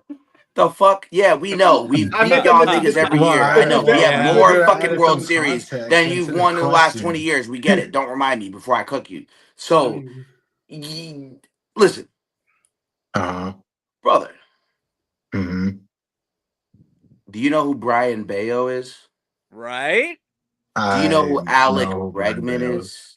Yeah. Do you know who Will Alex Abreu is? Do you know who Trevor Story is? Do you know who Trevor Story is? Do you know who Garrett Crochet is? We have Yankees. Even Romy killers. Gonzalez, low key. Lately. We have and Romy Gonzalez. We can add him into the mix, and you're lucky Marcelo Myers not playing because he's a Yankee killer too. Yeah. My brother. Do you think your hands are full, or do you think your hands are tied? I don't know what that means. Okay, pause. Pause. Okay, let me pose it this way. because you don't want your hands tied behind your back. That's a little gay. I'm sorry. Like, You, I didn't mean to swing you that way. So, do you think that the Giant killers and the Yankee killers are going to come out to play? Or are you going to sit here and talk your shit and really stand on business as to why you guys are going to beat I'm a us? stand on business. And say that you niggas suck. I get it, but go ahead. Wow. Yeah. See, here's the thing, though. Yes. Okay. Y'all had our number. I can't lie. Y'all won the season series like what 9-4, some BS, whatever. Okay. But all you just said the was playing built field, to ass, but yeah. the playing field is even now. It's Why even. are you lying? I'm not lying. It's even. Because you're like, are we gonna forget how it looked whenever we played y'all in Fenway? Whatever happened in Fenway? Yep. And not to be a guy running off of recency bias, but to be fair, it wasn't that long ago. And it was the most recent series we had. We looked pretty even. We looked pretty even right now. And we look pretty good right now. I have faith in our team. You get a little scoff in there. There's a little scoff in there. Yeah. You get a little scoff in there. Yeah, all right. We looked even. No matter Yeah, how because much you it's want in to New scoff. York, not Fenway. Exactly. It is in New York. Okay. So, and Aaron Judge has been heating up. He's been heating up. And yes, he hasn't been the greatest playoff performer career-wise. But I believe that can change. Giancarlo Stanton, he has been a type You of got playoff performer who else? Who in else his is gonna? career. Who else is? Ben Rice. Ben Rice has been popping off lately.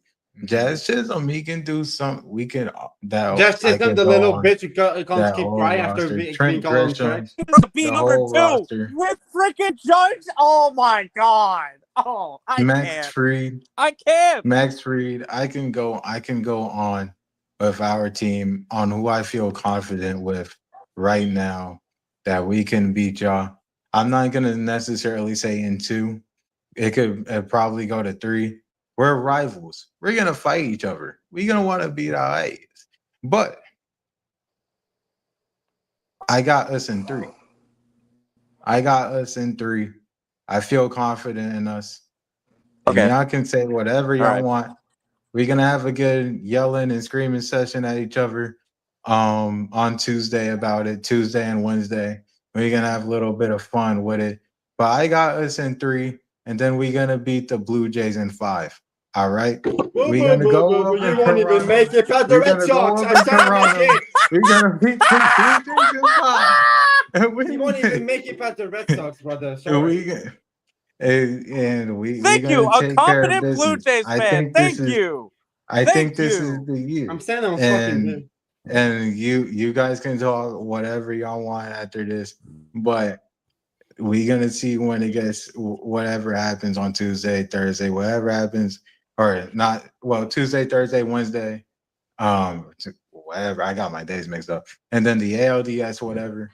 We'll see what happens, but that's what I believe would happen. Y'all can come back at me. We could even bet on this. In 2 buckets. We could bet on this. Red We Sox can in put 2 money buckets. on the line. Which one of us is going to make the ALCS? Because it's going to be one of the 3 of us when you put the math together. We can put some money on this. I don't know about Ben because Cash App and money transferring is weird from America to Canada. We can put some money on figure this. that out.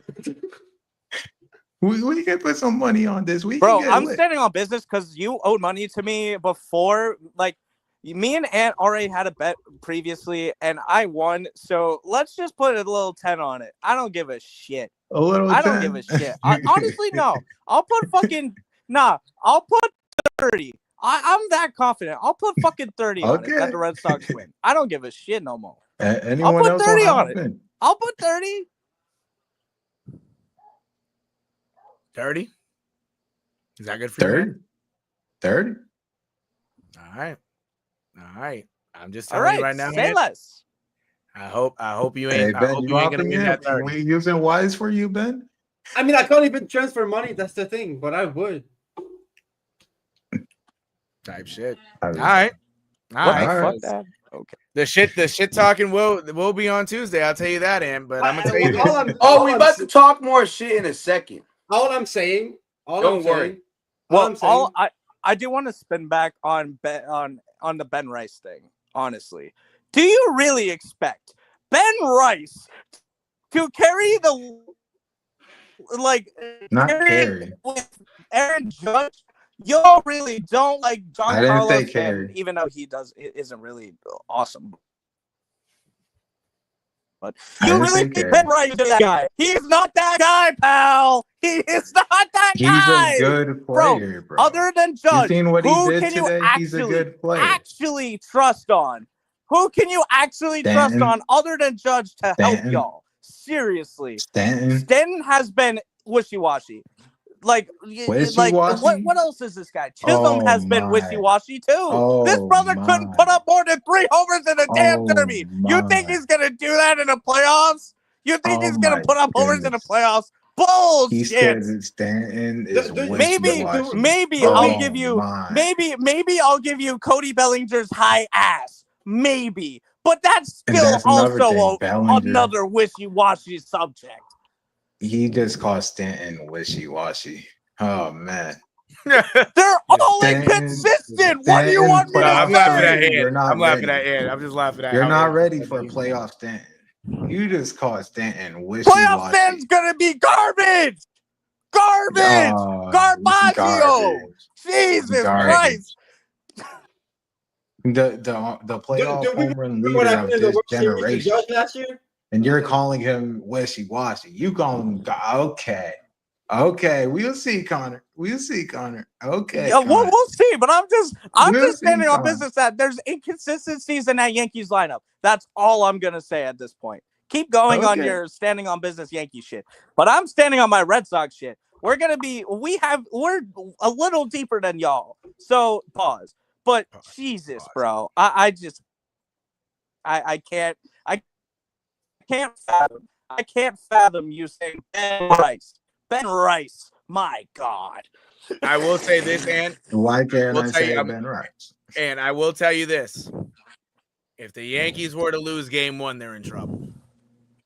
If the Yankees were to lose Game 1, they're in trouble. Exactly, and Crochet's on the mound, so good luck. Good luck with Crochet. And the reason I say, and the reason I do say that, because if Garrett Crochet puts on a Garrett Crochet type of performance, if it's Brian Bayo going Game 2, I think Brian Bayo's off speed's gonna be a real problem for the Yankees, because I think they're gonna be trying to too much. That's the really reason why I say that. That's why I say that. Hey, Hey, all I'm gonna say is, go ahead, Ben. Okay, and who's pitching Game 1? You mother say it. I don't even know. We'd have to check, brother. Is it Max Fried? No, I feel like it'd probably be Fried, most likely. When the Fried's last pitch was Friday. He last pitched on, I think, not Friday. Thursday. When did Crochet pitch? Because no, Crochet pitched pitch against the Crochet White pitch on. Sox, I think. So Thursday. Yeah, he Crochet against the pitched White like Sox, probably a so. week ago. I Yeah, wanna right. say. Okay, let me check. Thursday was Rodon. Crochet was Wednesday. Okay. Yeah. Okay, yeah. So I feel like it's gonna be Crochet versus Fried most. Fried was likely. Wednesday as So well. we go into the Yeah. so we're going to this There's probably Crochet Fried. Crochet and Scooble matchup, right? Oh, you're talking about Cy Young? Yeah, if they play, are the Tigers still in it? Right, they're in the playoffs, right? Yeah, the Yeah, but Tigers they're- are. Yeah, going they're in the against wild card. Yeah, Aren't they playing If Guardian? Scooble and Yeah, they Crochet are. go Yeah. against each other, are we going? Like, Yes. Absolutely. If that ends up Man, happening, y'all might. It'd have to be an ALCS matchup, so I don't know. I know the It'll tickets have- are gonna be crazy. Oh, don't worry, you're gonna lose. We won't see you there, bro. You'll be in Cancun. Hey, You'll be in Cancun, bro. Just enjoy your time in Mexico. 13 Enjoy your We're gonna time. send y'all to Galveston. Enjoy We're your gonna time send in y'all Mexico, to nigga. Galveston. Enjoy your time. Get Same ready with for Ben. I know you're over Galveston. there in Canada, but just skip our country to go to Mexico. Just get it over with, bro. Get it over with. Oh, We Jesus gonna Christ. send y'all to Jesus. Galveston. Man, I don't give a fuck. Get it over with, bro. We just beat y'all, and niggas was, bro. We don't even have Roman Anthony, and then Abreu also has been playing Yeah. through injury. Like, nigga, what, bro? Come on, bro. Just take your trip to And we're Mexico and also- call it a day. Take your trip I to mean, Mexico Jared and Duran call it a could fucking turn up day. in the playoffs too. Like we got some depth, bro. Jesus. You know what I'm saying, bro? Bro. As a wise man, Kanye West once said, and flashing I lights. wonder. And you gonna see some fucking flashing lights when we beat y'all ass. And you know what's crazy? Yo, listen, Connor, Nero, all they're gonna hear is dee dee dee dee With Zaydan Rafaela hitting a walk-off. and I Crochet love versus that Freed is dirty confirmed. water. it's yeah. See, there you go. All right, crochet and free game one word. All right. That's Boston, most you're likely my because both kids home. last pitch on Wednesday. So Yeah, that's get most the likely. fucking duck boats ready. So They don't we'll got see duck boats in Zaydan Canada because you Rafaela hit niggas a don't got walk-off ducks. homer in game one. Heard that. Yeah, you niggas don't got Wow. ducks. Get the duck boats ready. Put me at the Museum of Science, nigga. Right next to the Royal Sinesta. Take me on my tour on Storio Drive, nigga. You feel me? Watch Zaydan Rafaela crush the Yankees' dreams. All I gotta say, bro. Downtown, All all I gotta that. say. All that. Alex Bregman on the duck boat. I'm going to see Remember, you soon, Alex. I'm going to see Ben you soon, Rice Mr. had his Bregman. career game Get your ass on that duck boat. against me? y'all. Hey, Remind me. Aaron Judge about don't Ben scare Rice. me. We got Brian He had his Bayo. career You game should be against more scared of y'all. Brian Bayo than we're scared of Aaron Judge. For real. Yeah. I'm not Literally. that scared of Brian Bayo. We beat Brian Bayo. He's talking shit. Oh! Yeah, we getting ugly now.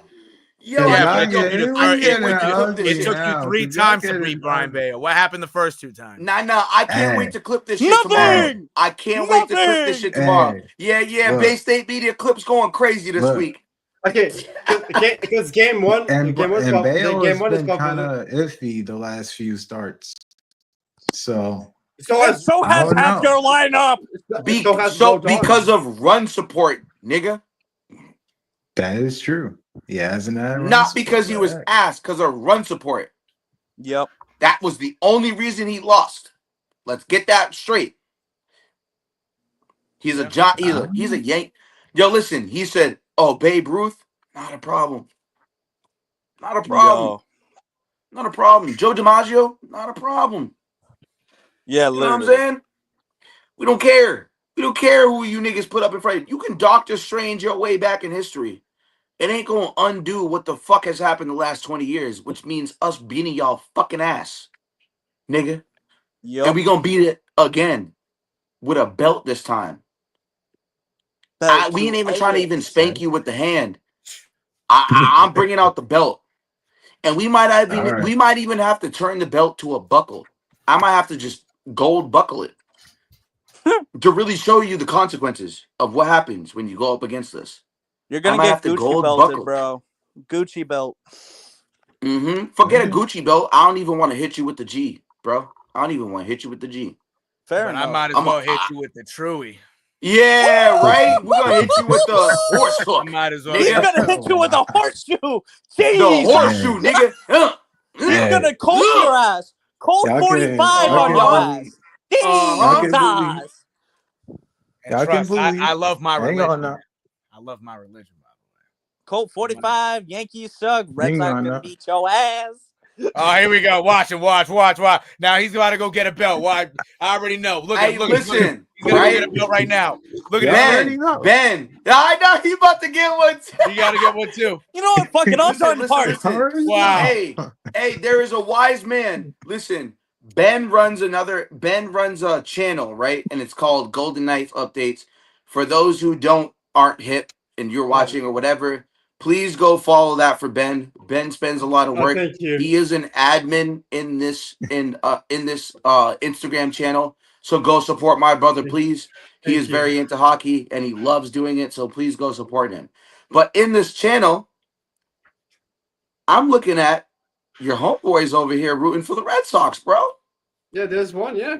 Oh shit! The odds are already stacked against you in your media business, brother. I'll read the message. I'm already probably have it pulled up as well. He said, "Yeah, I do." But go ahead. He said, "Me personally, Red Sox all the way. In my opinion, probably won't happen, but would be sick. Philly would be sick as well."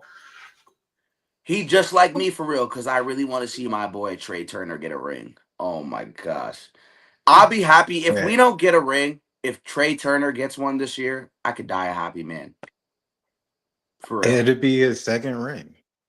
You know, so like, yeah, it would. It would be a second ring, but you know, I do think though, that's my guy. You know, but if we lose and we don't make it, I'm praying that Trey Turner, please, brother, make a brother proud. And this is gonna sound crazy, but if we somehow fucking lose to the Yankees, if Jazz Chisholm wins a ring, I could also be a happy man, bro. All right. You know, I'm gonna make a. Do you like? I'm gonna make a bold prediction. I'm gonna make a bold prediction. He likes Jay. Bold ass prediction. He said he likes Jay. All right. He likes bold a ass little bit of prediction Jay. from Conron the Don. I'm gonna say, the Red Sox are gonna play the fucking Phillies in the World Series. Fuck you, mean. Okay. I think the Phillies have a very strong chance at the World Series. I think they have the best chance in the NL. So you know, anyone in the World Series, anyone but the Yankees and the Dodgers again. Honestly, man, I just want, like, if there's anyone from the NL that I want to see the most, it's between the Brewers and the Reds. I just want to say something. The Packers have just taken the lead with less than 2 minutes left. They have, yes. Man, the Reds beating the Dodgers would be a fever dream.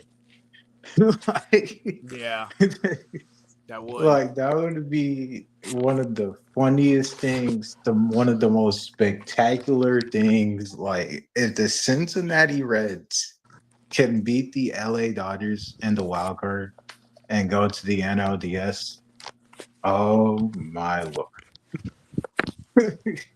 I'm telling you, bro. Anything could happen, but if that happened for Clayton Kershaw to go out like that, yeah, that would be the only reason why I think my only reason why I would want the Dodgers in the World Series. That's the only reason why. Oh, but that's both. Man, Kershaw got his rings, man. Kershaw got his rings. He got the whole shebang. Kershaw got his ring. Kershaw got his ring. All right, shut up. Move on. What? Sorry, my internet was just like the Yankees. Sorry. Hey! Wow. Facts. I'm gonna give it a couple minutes. For Amari to again. Get back. Oh no, you could, Connor. Let me just make. Okay, did y'all hear my take of the Red Sox Phillies? I don't know. Yes, we did. Yeah, no, we did. Yes, we did. No, okay, yeah, cool. All right. Yeah. I'm gonna give bro a few minutes. I'm gonna give him a couple minutes. If not, we're already at almost a 3-hour mark. I'm gonna give him the benefit of the doubt, but I'm also on the verge of ready to get the fuck out of here because we should have. we didn't get to watch Sunday Night Football. Well, I mean, I did. Yo, I did as well. It's my TV right here. One thing I wanted to right there. I heard you mention about the whole Drake May versus the Bills. My internet was being whacked. Oh, actually, yeah, no. Yeah, talk about that real quick. Go ahead. Yeah. So, oh my God, Turbin. I'll say this: with how the offense was today, I think that was definitely a good sign to come against the Bills. Is it in Buffalo or is it is in Buffalo. New England? It's in Sunday Buffalo. night. Sunday night football. Okay. So Mhm. this is what I'll say. I will say, especially even though, no one expected us to win this easily, yes. But also, everyone knows that the Panthers aren't that great either. So you could say, oh, we beat an ass team, whatever. But honestly, this is a rebound game we really freaking needed for this offense, this defense, and especially the freaking special teams. Marcus Jones, you have every right to talk shit. I don't give a fuck. Anyway, so dude, with this Patriots offense and how the Bills defense let up that many points to the freaking Saints, and actually the Saints were holding on to for a while. I don't see where the Pats will lose this game.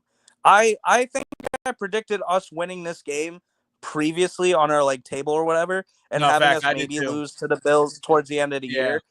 Mhm. But I'm standing on business with that. I feel like the Patriots on Sunday Night Football, mind you, will show the hell out. Will it be a close game? Yes, of course. It's the Bills. It will be close. It's a divisional rival. It's going to be close. But I feel like the Patriots will come out on top, just like the Red Sox with the Yankees. Hey! Anyway, fair. that's what I will say on that.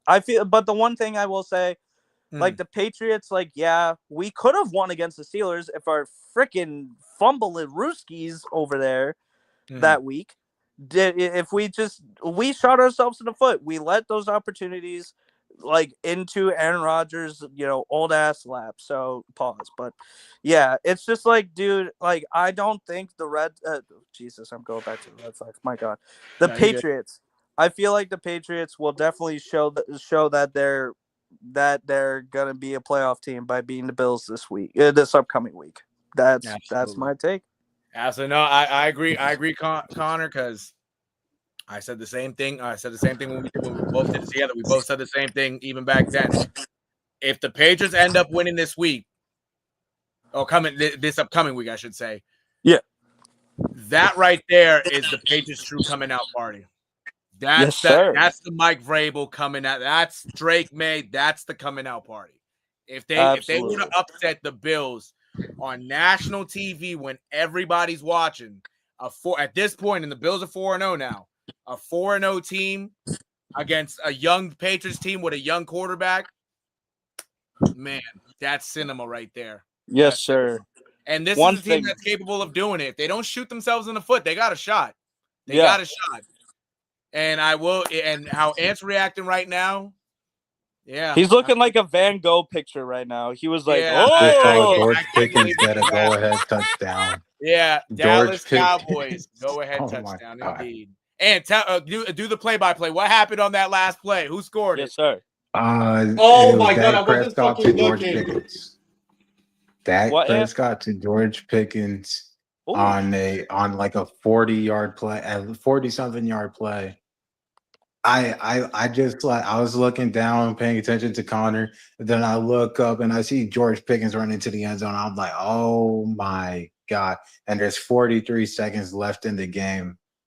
That drive took them a minute, by the way. Yeah. The Packers score with 145. Just got straight down the field. Let's see if the Packers have 3 timeouts. What's the score? Let's see if the Packers can force overtime. 37-34 Dallas. Jeez. This is going to overtime, fellas. I would assume this goes to overtime. I do too. I hope. Again, they're playing indoors, so there's no wind. That's what helps them. There's no wind. Yeah. I want to see more. Make a field goal. They have a shot.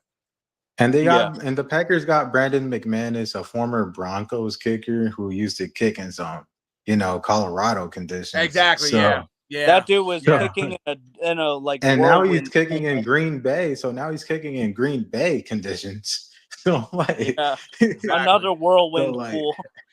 Literally. So this should be nothing. Hopefully, But George Pickens out here doing the gritty on the sideline. Well, no shit. That man just be on his shit, bro. I'm telling you. I So would let's see love what to happens with do a 43 young boy seconds. celebration one day. I'll cackle my ass off. Facts. But Honestly, yeah, we got 35 seconds left. So what we'll do is we'll stay till the end of if it goes to overtime. Okay, my fault. If the game ends in a tie, well, no, I shouldn't say that. If it goes to overtime, if it goes to overtime, if it goes to overtime, we're ending it.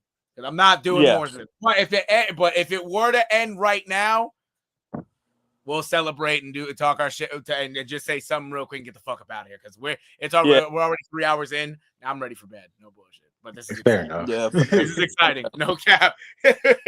I said, bro. Yeah, but if it goes to overtime, we will head to Discord. We'll stream for y'all, whatever. You know? Oh yeah, facts. Yeah, we should. Yeah, no bullshit. Yeah, I know. It's been a long night, chat. It has. Yeah.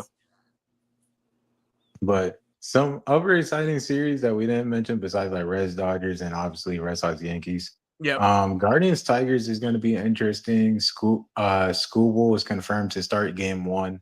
The Guardians haven't announced it yet, but I don't feel know like if it's gonna Gavin Williams. Out of the good pitchers in the last few games. I feel like Gavin Williams should be the one going out there for Cleveland. I hope. With how Cubs, Padres, Cubs. Who for the Guardians? The Tigers. No, but who's pitching game 1? Who do you think? Because I said I feel like it should be Gavin Williams. It's probably gonna be because that's been pitching a while.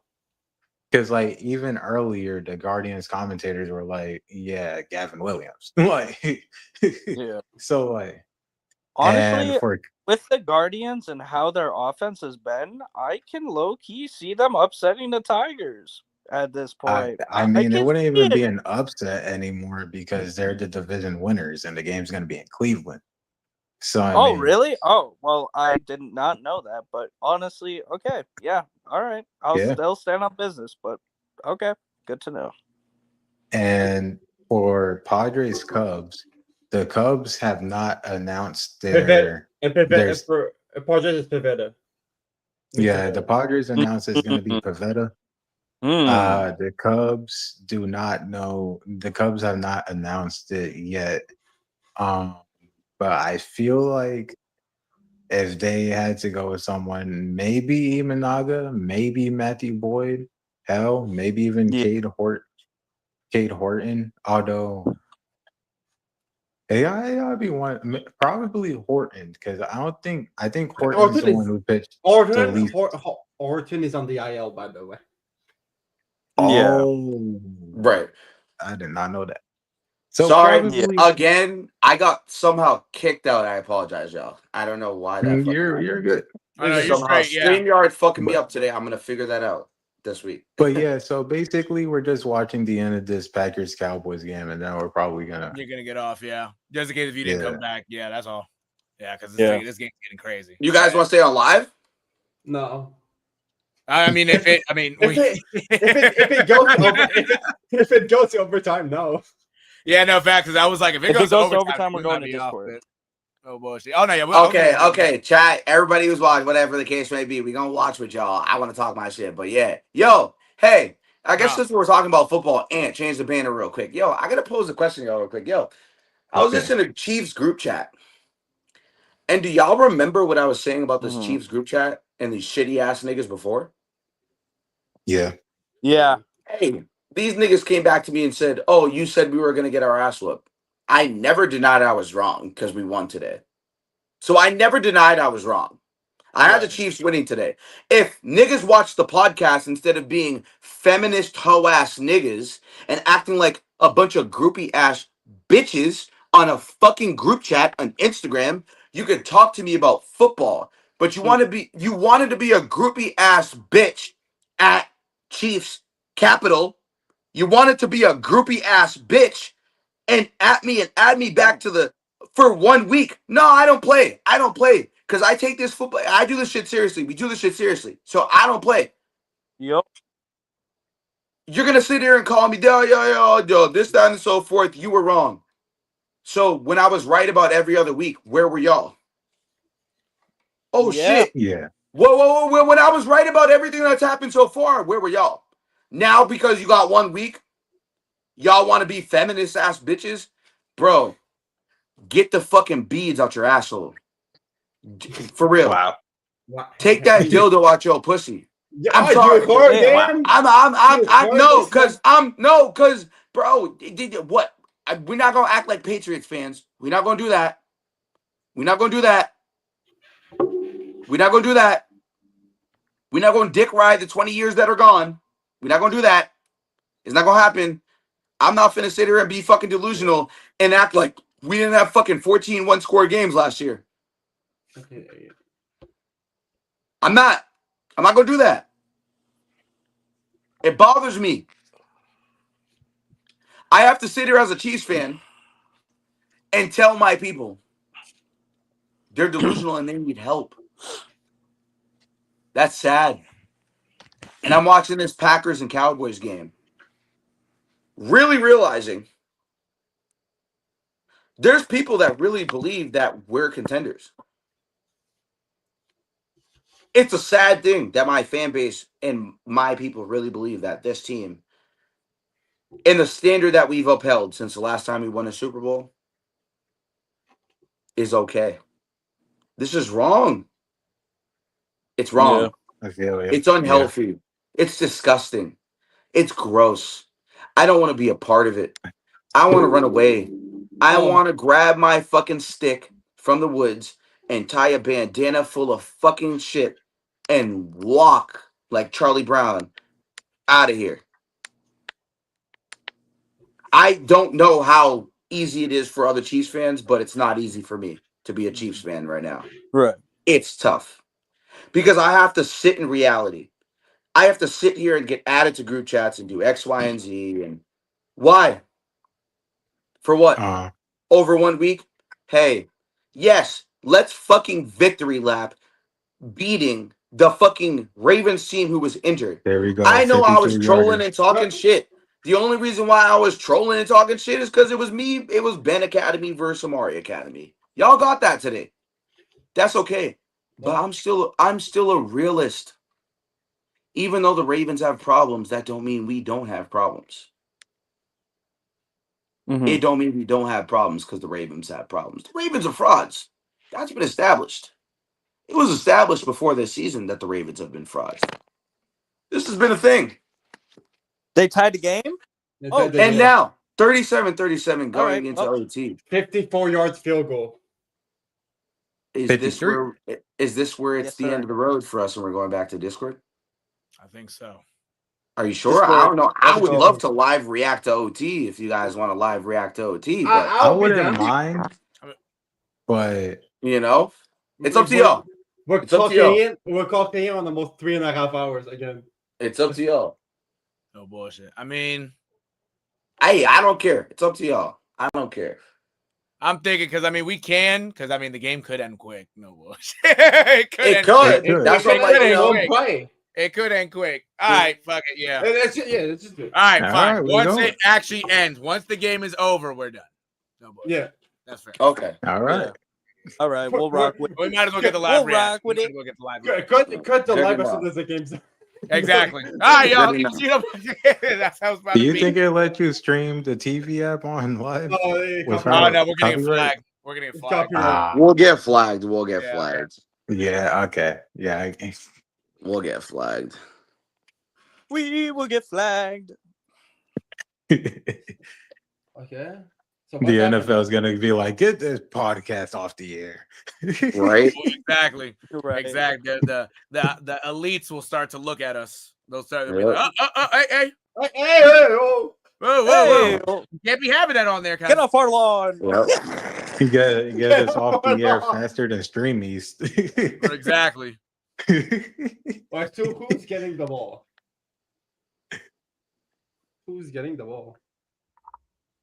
I was not paying attention. Please be the Packers, low key. I want to see fucking Micah Parsons shit on the Cowboys. I love that. See, like I want to laugh at the Cowboys and I want to make fun of them and whatever. But at the same time, though, and obviously I hate the Cowboys, but at the same time, though, The feeling of laughing at my cousin who's a Packers fan. Oh, I'm a Packers fan too, bro. So you'd be laughing at me. Yeah, nigga, we at you already. We laughed at you already. Don't worry. We laughed at you already. That's crazy. I would be like, We laughed at you hey. already, nigga. Wow, thanks. I would be Well, like, you lost to the fucking Browns. Julian. It's your fault, not ours. Fair enough. Shout out my cousin Julian, but hey, Julian. Niggas How lost to the y'all- Browns talking about, oh, you laughed at me. Yeah, we have every right. How No, you do. y'all I'm to not, the I'm not saying you Browns? don't. How I'm not y'all saying you to the don't. I'm not saying you don't. You know? I'm telling you. So this is gonna be a little entertaining overtime for me right here. No bullshit. So who's bullshit. so I think the Cowboys are getting the maybe Yeah, I think the Yeah, the Cowboys Cowboys getting getting the the ball ball first. first. I think the Cowboys are getting the ball because Okay, well, I'm going to tell you guys right now the Cowboys are not winning because they suck. So Yeah. I'll be the first to let you know. Well, let's see what happens. McManus is about to kick it off for Green Yeah. Bay. it is the The Cowboys. bang. Yo, Dontavion Wicks, anytime It's touchdown gonna be a scorer. touchback. Imagine. Oh, never mind. It's not. I'm just Here's talking shit. Turpin. I'm literally just talking shit. Turpin running. Steph arm. Turpin. What a return. Turpin with these nuts in your man. I'm surprised Romeo Dobbs got 3 touchdowns tonight. I wouldn't have betted that. Yeah. Yes, sir. Yeah. You know what? Give me a good. That's good for me. Hey, That's good for me having Jordan I Love. ain't gonna hold you. I'm There's undefeated a flag in on 2 the other play leagues from right our now. favorite black NFL referee. I'm about to be 2-2 in our league, and I'm about to be undefeated in my other 2 leagues. Hey. Is it bro? holding. I told you I'm on the the fantasy receiving king. team. Oh, so they're going back. I Yeah. only have They're one losing going season in my fantasy history. No, Literally. really? I have one, bro. I have one. That is good holding. Jeez. I have one losing season. That's the only. I've only ever lost one season. No shit. Yeah. She. Yeah. Hey, y'all niggas was laughing at me during draft. Look at me So now. the Cowboys got Look at me now. Oh, I'm about to go 3-1. I'm getting paper. Look at me now. Mm.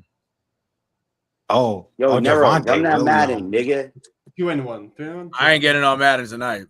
Tell you that. Run that Madden, nigga. Out of curiosity, Only did one I of these lose days, Big nigga. T in the 4th place game, or did I win? I don't even know. Who, big nigga? I didn't even check, but Sammy's the champion, so congrats to Sammy. Connor, you did win the 3rd place game. Hey, let's go! Wow. I There you would go, say Connor. congratulate. Oh, he's happy about 3rd place. What are we doing here? What Yeah. are we doing Bro, here? this is Shout the out, first Sammy. time of me doing a fantasy baseball league. I will take Shout 3rd out, place. Sammy. I'm not for victory my lap first- in 3rd place. Sammy But, won Amari, the league. Amari, I'm you're the finishing. first loser. Don't say Connor's the shit. I'm second not victory loser. lapping that shit, Ben. No, hold Don't on. say Hold shit. on. I suck. I know. We get it. I'm ass. You're finishing 9th. Yeah, I know. And I said I'm ass. Yeah, that's Congrats to Sammy, though. I'm gonna congratulate him in Yeah. the Discord. See Yeah, if he's still congrats to awake the or boys, whatever. Sammy. Fuck no. I'm not congratulating him. The nigga was talking shit about people in our collective. He's lucky I kept him long enough in this bitch. Actually, that is true. So yeah, you guys go congratulate and touch his nuts. I'm not doing that shit. Wow. okay. All right. I See, I didn't know that part. I didn't know that. Oh part. no, niggas knew. We had this conversation. we had this conversation. Niggas knew. Yeah, we did. Yeah, we did. Don't be black now. We had this conversation. Don't be black now. I don't remember now. Yeah, you don't remember now. Jordan's probably gonna join next year. No, he will. Yeah, next year will be for money. So Yeah. This year wasn't for money. This year There's was gonna our be trial. people- This year there's was our gonna be- trial run. Yeah, there's gonna be people not coming Here's back. Dak that's on for 3rd sure. and 4. Yo, guys, shout out to. I'm Oh about to eat this my. pepperoni pizza hot dog for you. Oh, Yeah, you tell George me. Pickens got pulled by his Pepperoni pizza pants. hot Pause. Pepperoni pizza hot dog for real. Oh shit. That shit. Tell me that don't sound gas, right? For real. I do Oh, sound sir. smooth. What's going on? About to eat that. About to eat that and eat some authentic Chinese dumplings, bro. Yeah. Yes, sir. Shout out Z-Way Cafe in Boston. Z-Way. Would you shouting out random It things? is the way. George Pickens Yeah. got 134 yards right Shout now out with 2 Z-Way right around the touchdowns. corner from fucking South Station. For real. Okay, bet. Yep. NERO, nigga. Next time I see you, bro, we gonna go there when I touch down. Type shit. Nah, that I might have to be over there. No bullshit. I'ma It's take you right to by South Z-Way. Station, nigga. Shit, it's right there. Yep. It's I'm right gonna there. take you to Z-Way. We gonna go to Z-Way. We gonna have a good time. You know. Hell Go to yeah. a Celtics game. Go to a Bruins game. Type shit. Yo, actually, fellas, I mentioned this to Amari days ago, but I can probably get like tickets for us to go sometime, like the 5 of us. For what?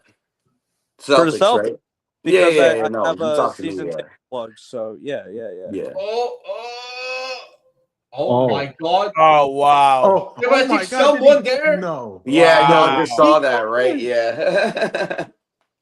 What the Oh Jalen's my over. Wow. What? That's it. See you Wow. later. Oh wait, it might be. Oh, he caught it that. might be out. Wow. He might be. No, he's in there. No, he's in. 'cause He's Nah, in. he's in. I've seen the He's in. replay. No, he was in. He's there. in. Okay, he's in. Okay, he's in. He's Yep. Toe tapping and all. Yeah, he's in. Holy He's fuck. Jalen Tolbert. Oh, Oh my Jalen Tolbert. God. I'm not gonna He's in. hold you. Yeah, I think it's low-key might be time to say that the Packers are frauds. Because I'll be honest, Micah Mari Parsons. said it earlier. Micah Parsons didn't. I do a damn stood on thing. business and said it last week. Yeah, they really Yeah. might be frauds for real. If Yeah. they somehow lose, it's not over yet. But if they lose this game, yeah, this is a bad loss for real. Micah Parsons ain't the only one. Yeah, Micah Parsons Yeah. did not do a single damn thing today. I even just looked at the stats. He hasn't done nothing. That's it, brother. That's The it. Cowboys are blocking in well. That's the thing. Yeah, that's true. That's true. Unless the Cowboys do something astronomically stupid, Yeah, right. and what Which, they're I the mean, Cowboys, it's so anything possible. can It's happen. possible. It is possible. But- Yeah, It's it's very Cowboys. possible. It is the Cowboys after all. It is the Cowboys, so That's crazy. But- That's crazy that He got that's crazy that he kept his foot inbound. So that's fuck. So like, still, if the Cowboys score, the Packers do have a shot to score. Yeah. Right? Or Yes. If that- you can hold him to a field goal right now, fine. But if they score a touchdown, this is a bad loss for real. Real bad. Yeah. Oh, okay, good stop. tackle.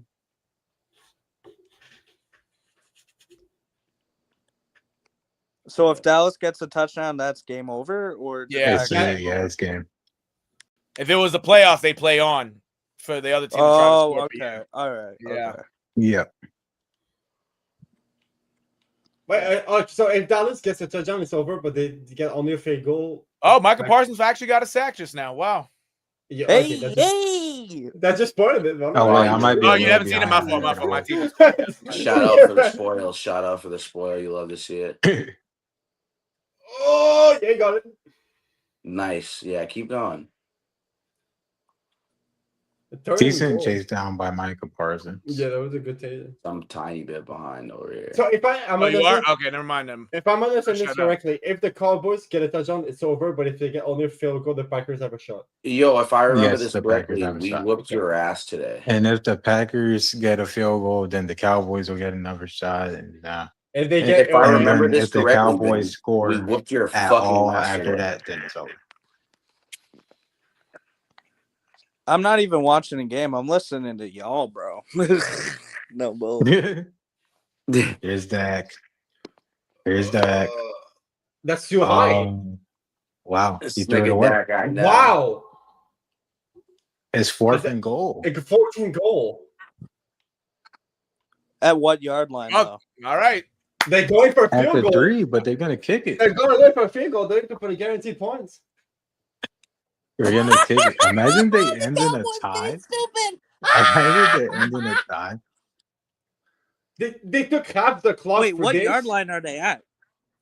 What At, yard like, line the were they 3? even at? They were at though? they were at the 4. They were at the They were at the 5 4. to start. They were at the 4. But they're You're at the going- 4. You're not gonna go for it at the 4-yard line. Chill, Honestly- chill. Honestly, Chill, it's overtime. chill, bro, chill. All right, we're gonna yeah. You know it's overtime. I don't blame him. Yeah, they Like- were. This nigga threw it out of bounds. Yes, there was. Oh Yeah, damn, he's that. there was far somebody Yeah. right in front of him too, Amari. It Oh, was yeah, there was that somebody far right in behind. front of him open too. I don't know why he threw it out of bounds. That This far nigga behind. threw it out of bounds. Oh, I didn't know he was that far behind. Yeah. I was 2 plays behind. I'm 2 plays behind you, mother say. There's only 4:42 left in overtime though, so that Yeah, was they took a half- lengthy they took- drive. They took half the clock for this, for a field goal. Bro. I think they That got is something out of crazy. it, but That Jesus is Christ. wild. Somehow, Now their some way, defense. My lord. somehow, some way, the The Packers still Packers got have a shot. Yeah, the Packers have a shot. That's crazy. It wasn't looking like it at first. Wow, the Well, Cowboys were just that's boom, the boom, Packers. boom. If this boom, were to straight end in down a the field. tie, I'd, bro. Oh man, that's crazy. I would not be happy either. That would, yeah. It's, what would it count on the scoreboard for our That would- predictions? Whatever wins, loss in the tie. That one It tie. would be like yeah, 0.5. niggas think they're slick. Yeah, I'm gonna go back. I'm gonna go back and watch the WTHHS live so I can get the record right because we did all the games. So I mean, because I said the Packers. I will be. I won't. I did lie say the about Packers it. as well. I honestly, I'm not gonna lie to you. Don't even remember what I said. So Wow. don't even remember. Yeah, no, that I shit. 100% said the Packers. But you ended up betting on the Cowboys. Yeah, but that was in Which- the initial. That was in the initial bet I had made. Like betting and being confident on pod is like 2 different things for me. Like there's certain things that go into me like betting against certain people or certain teams. You know, Yeah. Right. like I'm not gonna sit here on pod and say my lay bets on pod. Like Yeah.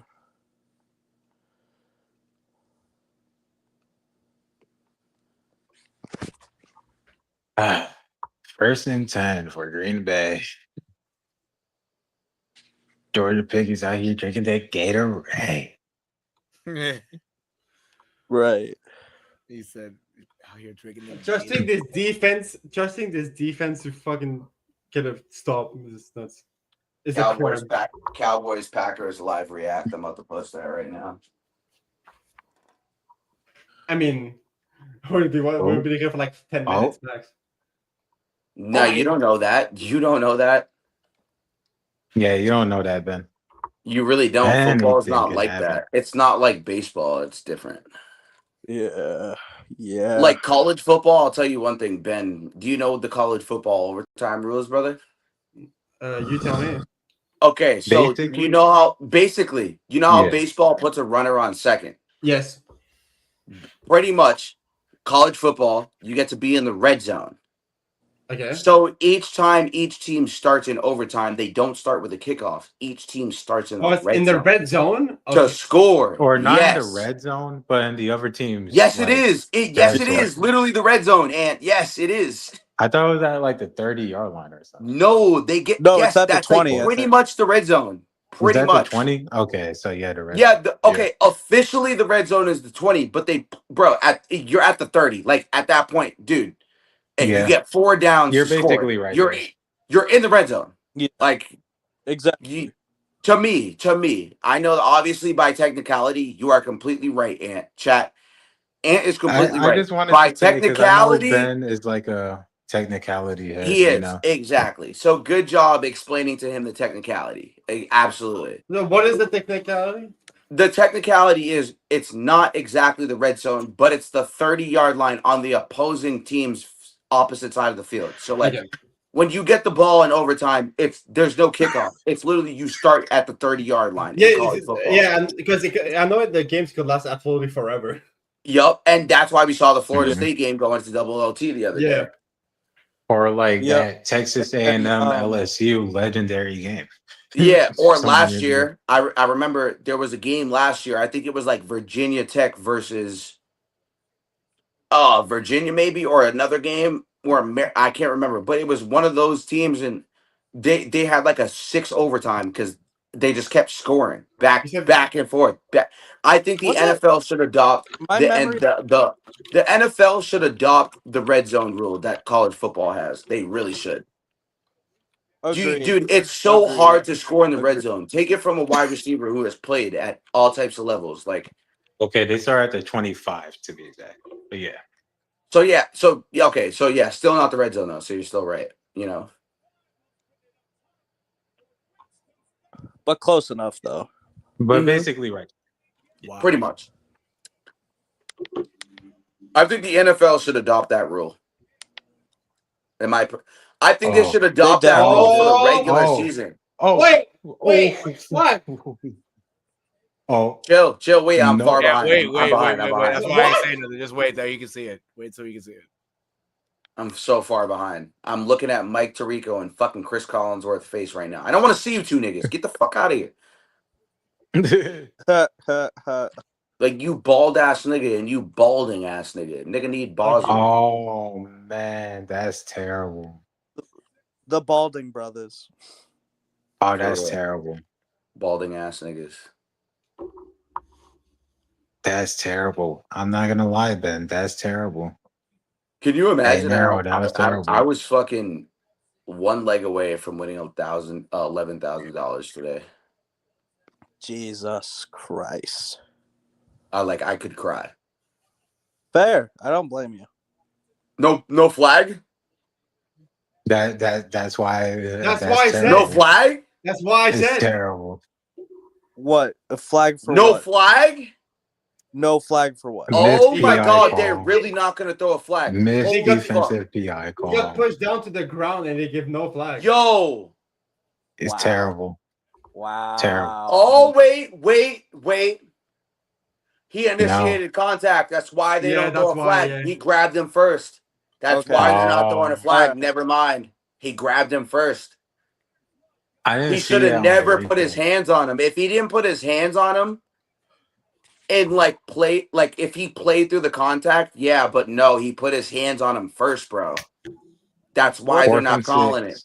What players was in this situation? Ooh. Devontae Wicks. It Dontavion was Wicks and Wicks Deron Bland, and if I'm not mistaken. yeah, Wicks and Bland. Damn, bro. I'm not gonna Ooh. lie. There's no flag there. I love you guys, but there's no I flag thought, there. Yeah. I thought the same Yeah, thing. if he initiated contact first, and yeah. I thought the same thing. He at touched him first. first, unfortunately. If I he thought didn't the- touch him Yeah. first, he would have gotten that flag. Yeah, that's why I thought at the beginning. Until I saw that replay, I was like, oh, he put his hand on his back. Never mind. Because in real time, it looks like the corner grabs Bland grabs his He arm. got his shoulder and just pushes him. Yeah. But then when Right. you look at it, you see Wicks touch him and grab him, literally Holy- pull oh him my, first. Oh my god. Oh.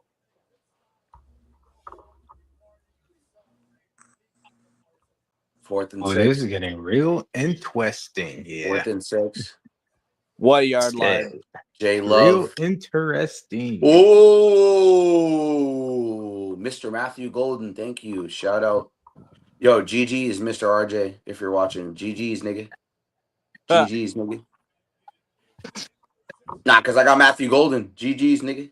I have Matthew Golden in another fantasy football league, so yay.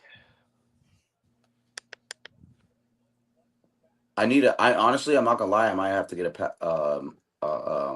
Matthew Golden jersey this year. Fair. I forgot whether or not there's a 2-minute warning in overtime. I don't think there is. There might be. I don't know though. I don't remember that. Bro, if you don't, bro, this little nigga, bro, give me a second. Oh, there is a 2-minute warning in overtime. Okay.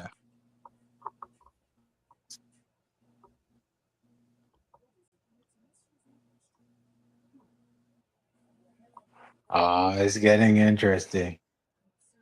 This might have moved into game What's of the the year field- territory.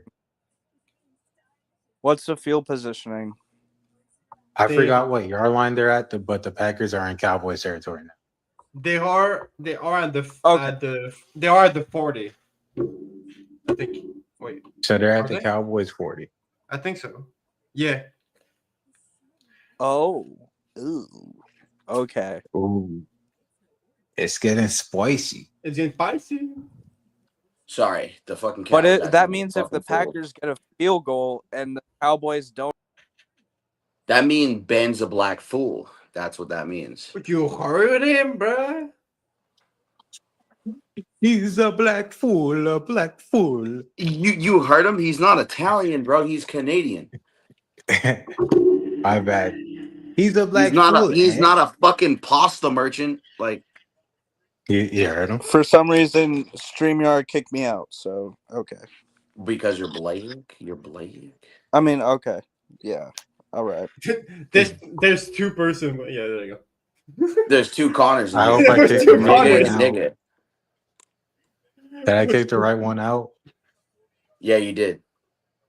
Connor? No, Connor? you didn't. No, you did not. I kicked the wrong. Nigga was capping.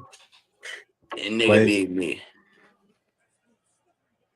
Now let him join back. He'll join back. Hello. All right. Are you there, Connor? Yeah, I'm there. Was there 2 me's? Jesus. Okay. Yeah, you should have said. I tried to like. You should have said, "Oh hello, oh hello." Yeah. Well, I'll say it now. Oh, hello, my friend. Hello. Yeah. Oh shit. I am a black fool. We. Guys, do we want Taco Bell commercial $3 or less? Are we going to Taco Bell, Chad? Oh my god.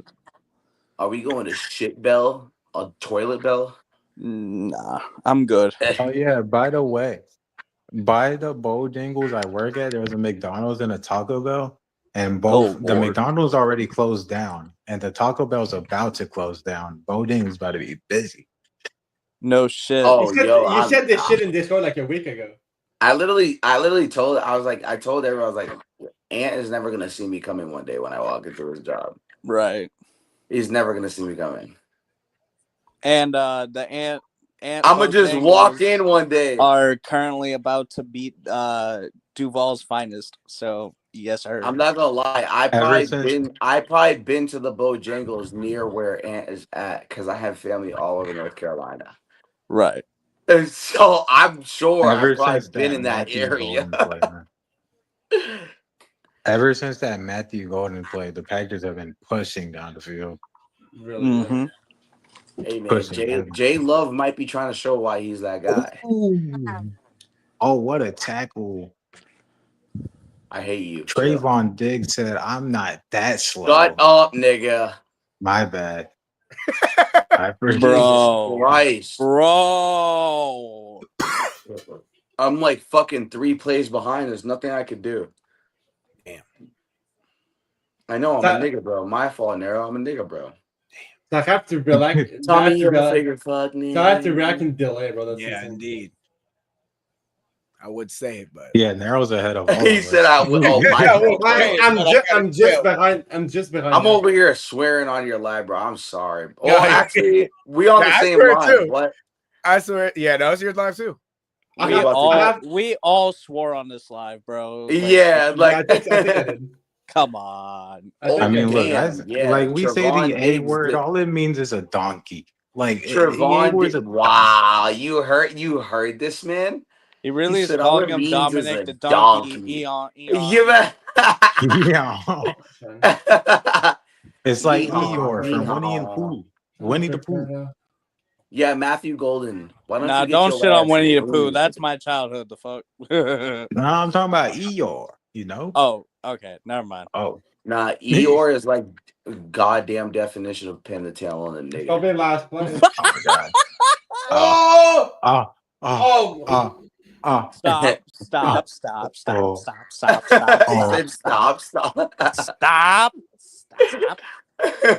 Oh.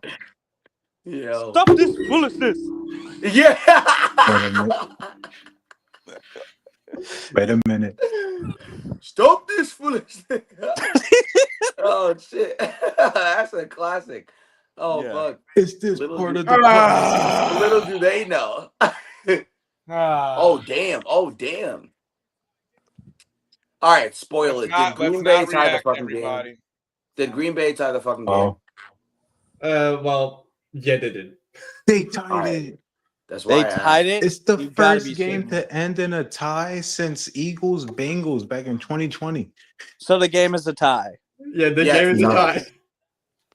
and the game's over. Wow. Yes, the game is over. Son of a bitch! What the hell, 40-40 tie, everyone. bruh? I don't want to get flagged. I don't want to get my banned. I can't parlay's say what cooked. I My want to say. parlay's cooked. Yeah. Bruh. Cooked. Absolutely cooked. I had the Cowboys in one and the Packers in another, so no matter what, it's cooked. Yeah. Damn. I haven't even looked at my parlay yet. Honestly, Too bad. bro. Too bad. DraftKings doesn't do three-way money lines Right? Like for football, like they do for soccer. Like for the OG football, yeah. Like they do for soccer. Yep. Yeah. No three-way money lines over here for American football. Well, Well, Big Man need to fucking type that shit in fucking final score. Well, I'll Like, say why- one thing. You guys know our slogan here for what the hell is happening in sports. We are on the late night show, so you already know. 3, 2, 1. We here and we late as hell.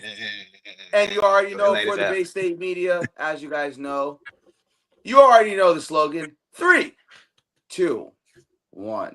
Let's get negative. Yes, sir.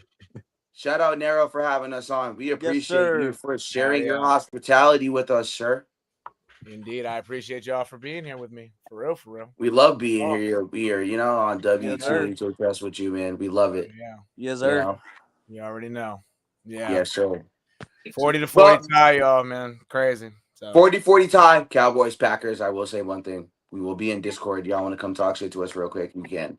Yes, Come sir. talk shit to us. We'll be in Discord. We'll see you guys in Discord. But here we are. We on Late as Hell Sports, and we late as hell. Late And as we on hell, Bay for real, State for real. Media. And tomorrow, let's get negative. You feel me? So, love you guys. Thank you Indeed. guys for having me on. You already know. You already know. Chat, it's been a privilege. Again, this has been another edition of What the Hell is Happening in Sports with the Bay State Media, man. Even longer than we got negative. Yesterday. Hell yeah, no facts. Yep. A couple 3-hour episodes, man. Back to back. Hey, and we gonna be here for y'all. Trust me. We love doing this for y'all. Shout out NERO and the team, you know, Ant, Ben, everybody staying motivated. We love you guys. The only reason why we're doing this is for you guys, for real. We love y'all. Y'all out here showing us some real love, and we love it. So absolutely. We got to return the favor. Yes, also, real quick, because I just feel like, you know, this has to be said because I feel like, you know, on YouTube, whatever, but Ant, Ben, and NERO, they've been working very hard in the Discord. They've done an amazing job. Shout out to Ant and Ben lately doing final scores, and shout out to Ben and Ant for keeping up with instant updates and keeping up with you guys. And today was absolutely fucking insane with the final. Yes, and I'm telling you guys, it was absolutely insane. Please, if you're watching, please, even if you are or you're gonna rewatch this, please go support Ben and Ant in the Discord. They spend a lot of time doing these updates and spending a lot of time in this program for y'all to make sure you guys get the right content. And NERO himself, he's been doing a lot of content too. He's got his own academy. Go follow What the Hell is Happening in Sports Academy in Discord. He has been an integral part. He is here every Sunday. He's here for every Red Sox game. He's been in the Discord helping us grow. So please, guys, please go support my guys, please. These are my guys. This team, I wouldn't be anything without this team. This team has gone so far, and we continue to go far. And I have one last announcement that might not make it to mainstream airwaves, but we have interacted and been able to get in touch with somebody who has given us opportunities to go to private NBA and NFL workouts. So I think that that's a big thing for us, and I hope that you guys that are watching or anybody that's going to rewatch this, like, I hope you guys support us because we want to be able to give you guys a fan experience when it comes to that stuff too. Even just with the Discord and YouTube, we want to make sure that we're doing stuff for you guys, and you know, we'll be able to just get to talk to NFL and NBA players, incoming and outgoing and current. So I want you guys to lock in with us because we got some special stuff for you guys. And we have a NEFL vlog coming out. I got an NEFL reel coming out tomorrow. The New England Bombers are in the playoffs. The New England Bombers just won the New England Football League championship. Yes, sir. boys! There you go. Congrats to them. Shout out to Hell my yeah. guy Drake, Sir, my former congrats. North Shore Generals teammate with RJ Mahar, who is one of our special executive board members as well. He has been helped us a lot with football and stuff. I play in his 7-on-7 league on his 7-on-7 team. So you guys definitely go support him. But yeah, we've had an amazing time supporting this stuff and following it. And me and Nero, we got some big 3 content coming out for you guys. I know it's been a little bit of a minute. I know you guys saw his post out about it, but I haven't been getting to the editing and stuff, trying to make some clips so I can get you guys out there with us and watch the big 3. And Nero did an amazing job. He put your boy on with the opportunity. We was able to go there, go to big 3, have a good time. Shout out Monty Bueno, quap it up. Yeah, buddy, Yes, sir. Bueno. Yes, sir. Shout out to Monty Bueno, chat. Hey man, shout out to Monty Bueno for coming with us. Also, he's gonna be in the vlog. It's gonna be awesome. Monty Bueno is awesome. He's cool. He also has his own brand. He showed me his hat. Yo, that shit was fire as shit. Yes, Y'all sir. got to be on the lookout for Monty Bueno's brand. Y'all got to be on the lookout because he's Yes, really sir. doing some big things. He's doing a good job. Shout out Nero for introducing me to his boy. Like, it's great that I got to meet him, and he's doing big things, and he's very involved in sports, and he's been supporting Nero for a long time, and indirectly he supports us due to that. So Yes, sir. shout out Monty Bueno. Shout out shout to out you Worldwide guys. Clovers. Hell yeah. That's the You brand. know, Worldwide you know, Yeah. yes indeed, with the Clovers, you already know. Shout out to Yes, his sir. brand. Want to promote his brand? Definitely do some collabs. We're gonna have Bay State Media merch is coming out, chat. It's coming out. Clap it up. Yes, sir. Yes, sir. Yeah. Yes, sir. And guess what? We will also have coming out soon. And he don't even know it yet, but I did get confirmation. There is a What the Hell is Happening sports sweatshirt coming soon. My boy! Yes. Preach. You know, Hell yeah. I was able to talk to my guys real quick. They was able to come up with a little bit of a mock-up when the printout comes out. Sir Nero, there will be a mock-up. We gonna talk. We gonna make sure we get that What the Hell is Happening going on. Combined with the Bay State Media B, you know, Yes, whatever sir. the case may be. So Yes, sir. I'm glad that is now out the way too today. And, you know, we got a lot of special stuff coming for you guys, man. Absolutely. A lot of special stuff. But shout out, Ant. Shout out to the Eagles today for the win. Clap it up. Yes, sir. Yes, sir. Yes, sir. Yes, sir. Yes, I sir. love Ben to death, and I know you had injuries today, but we gonna clap it up. Shout out to the Ravens. They put up a fight today, and we won today. The Chiefs, yes, sir, yes, sir. But clap it up. Yes, sir. Yes, sir. There you go, man. There you go. I will say one thing. I think in the overall standings when it comes to Amari and Ben Academy, Ben probably has me beat. I will say due to the Blue Jays and the Red Sox and a couple other teams, the Canadians and the Bruins, he does have the leg up. Pause. You know, he's got the leg up right now. So Amari Academy versus Ben Academy right now is at Ben Academy Supreme. So we are at the end of September, but Yeah. you never announced the winner for the August Academy winner.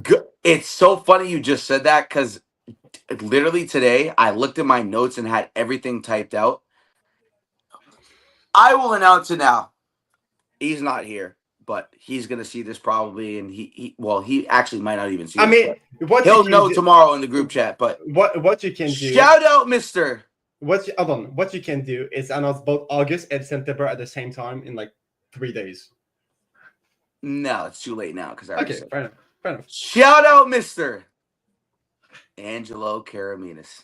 Yes, sir.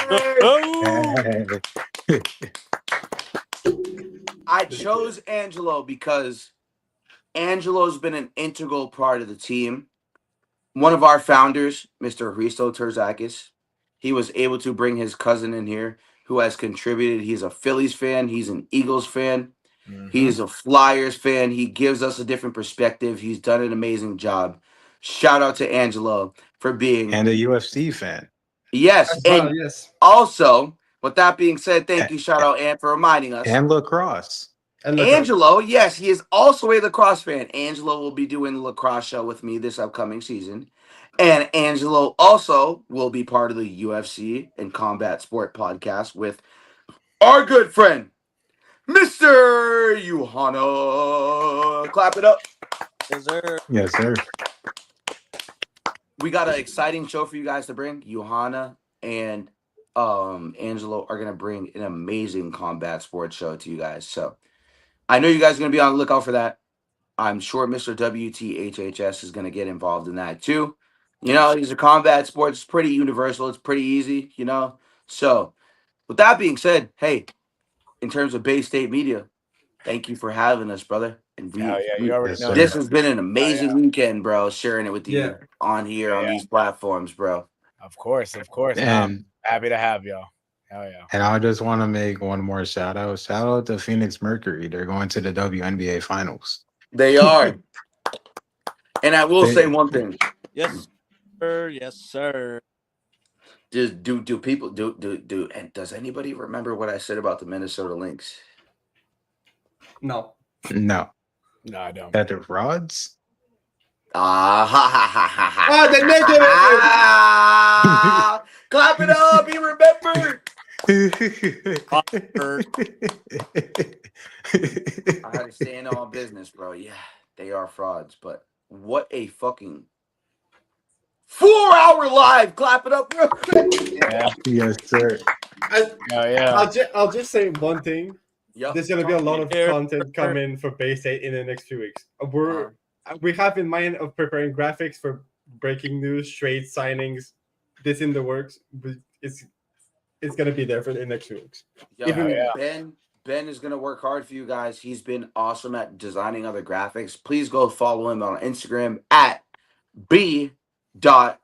Please go follow him. DODXY. Oh, I'm sorry, I misspelled. Oh, you're good. I'm just the high correcting news you. kicked in. Mr. Okay. at b.dodxy.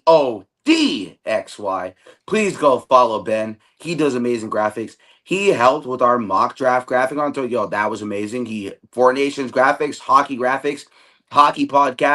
Ben is our hockey connoisseur. So for everybody on Instagram, please go follow Ben. Follow at WTHHS617 on Instagram. What the hell is happening? Sports 617 on Instagram. And please follow Connor on Instagram. Connor, don't hate me. I might have your shit fucked up. But if I'm not wrong here, it is at CPDADON294. That's exactly Follow him on Instagram, please. And if you can, follow Mr. Yes, sir. Ant-Man as well at KC_Scouts NHL. I lied. KC Scouts _NHL. I'm sorry. I lied. Or also underscore and underscore dot underscore. Yes, sir. That's weird. And I follow might have his got that personal wrong, page. myself. He showed us that he has today's version of Malik Neighbors route running ability on our Instagram. You guys can go see that and see his Malik Neighbors recreation of the route today. Except Ant didn't tear his ACL. Shout out Ant. That's fine. Yeah. And you can follow me and also see me probably give up maybe 3 or 4 touchdowns next week playing DB because I don't play DB. So you guys will be able to see that next week on the Bay State Media 7-on-7 live vlog. That will be able to be available in Discord, and it's also going to be available on YouTube. So with that being said, you know, we here and we late as hell. We late as hell. You already know. Hell yeah. Shout out NERO for having us, man. We appreciate it. We late as hell.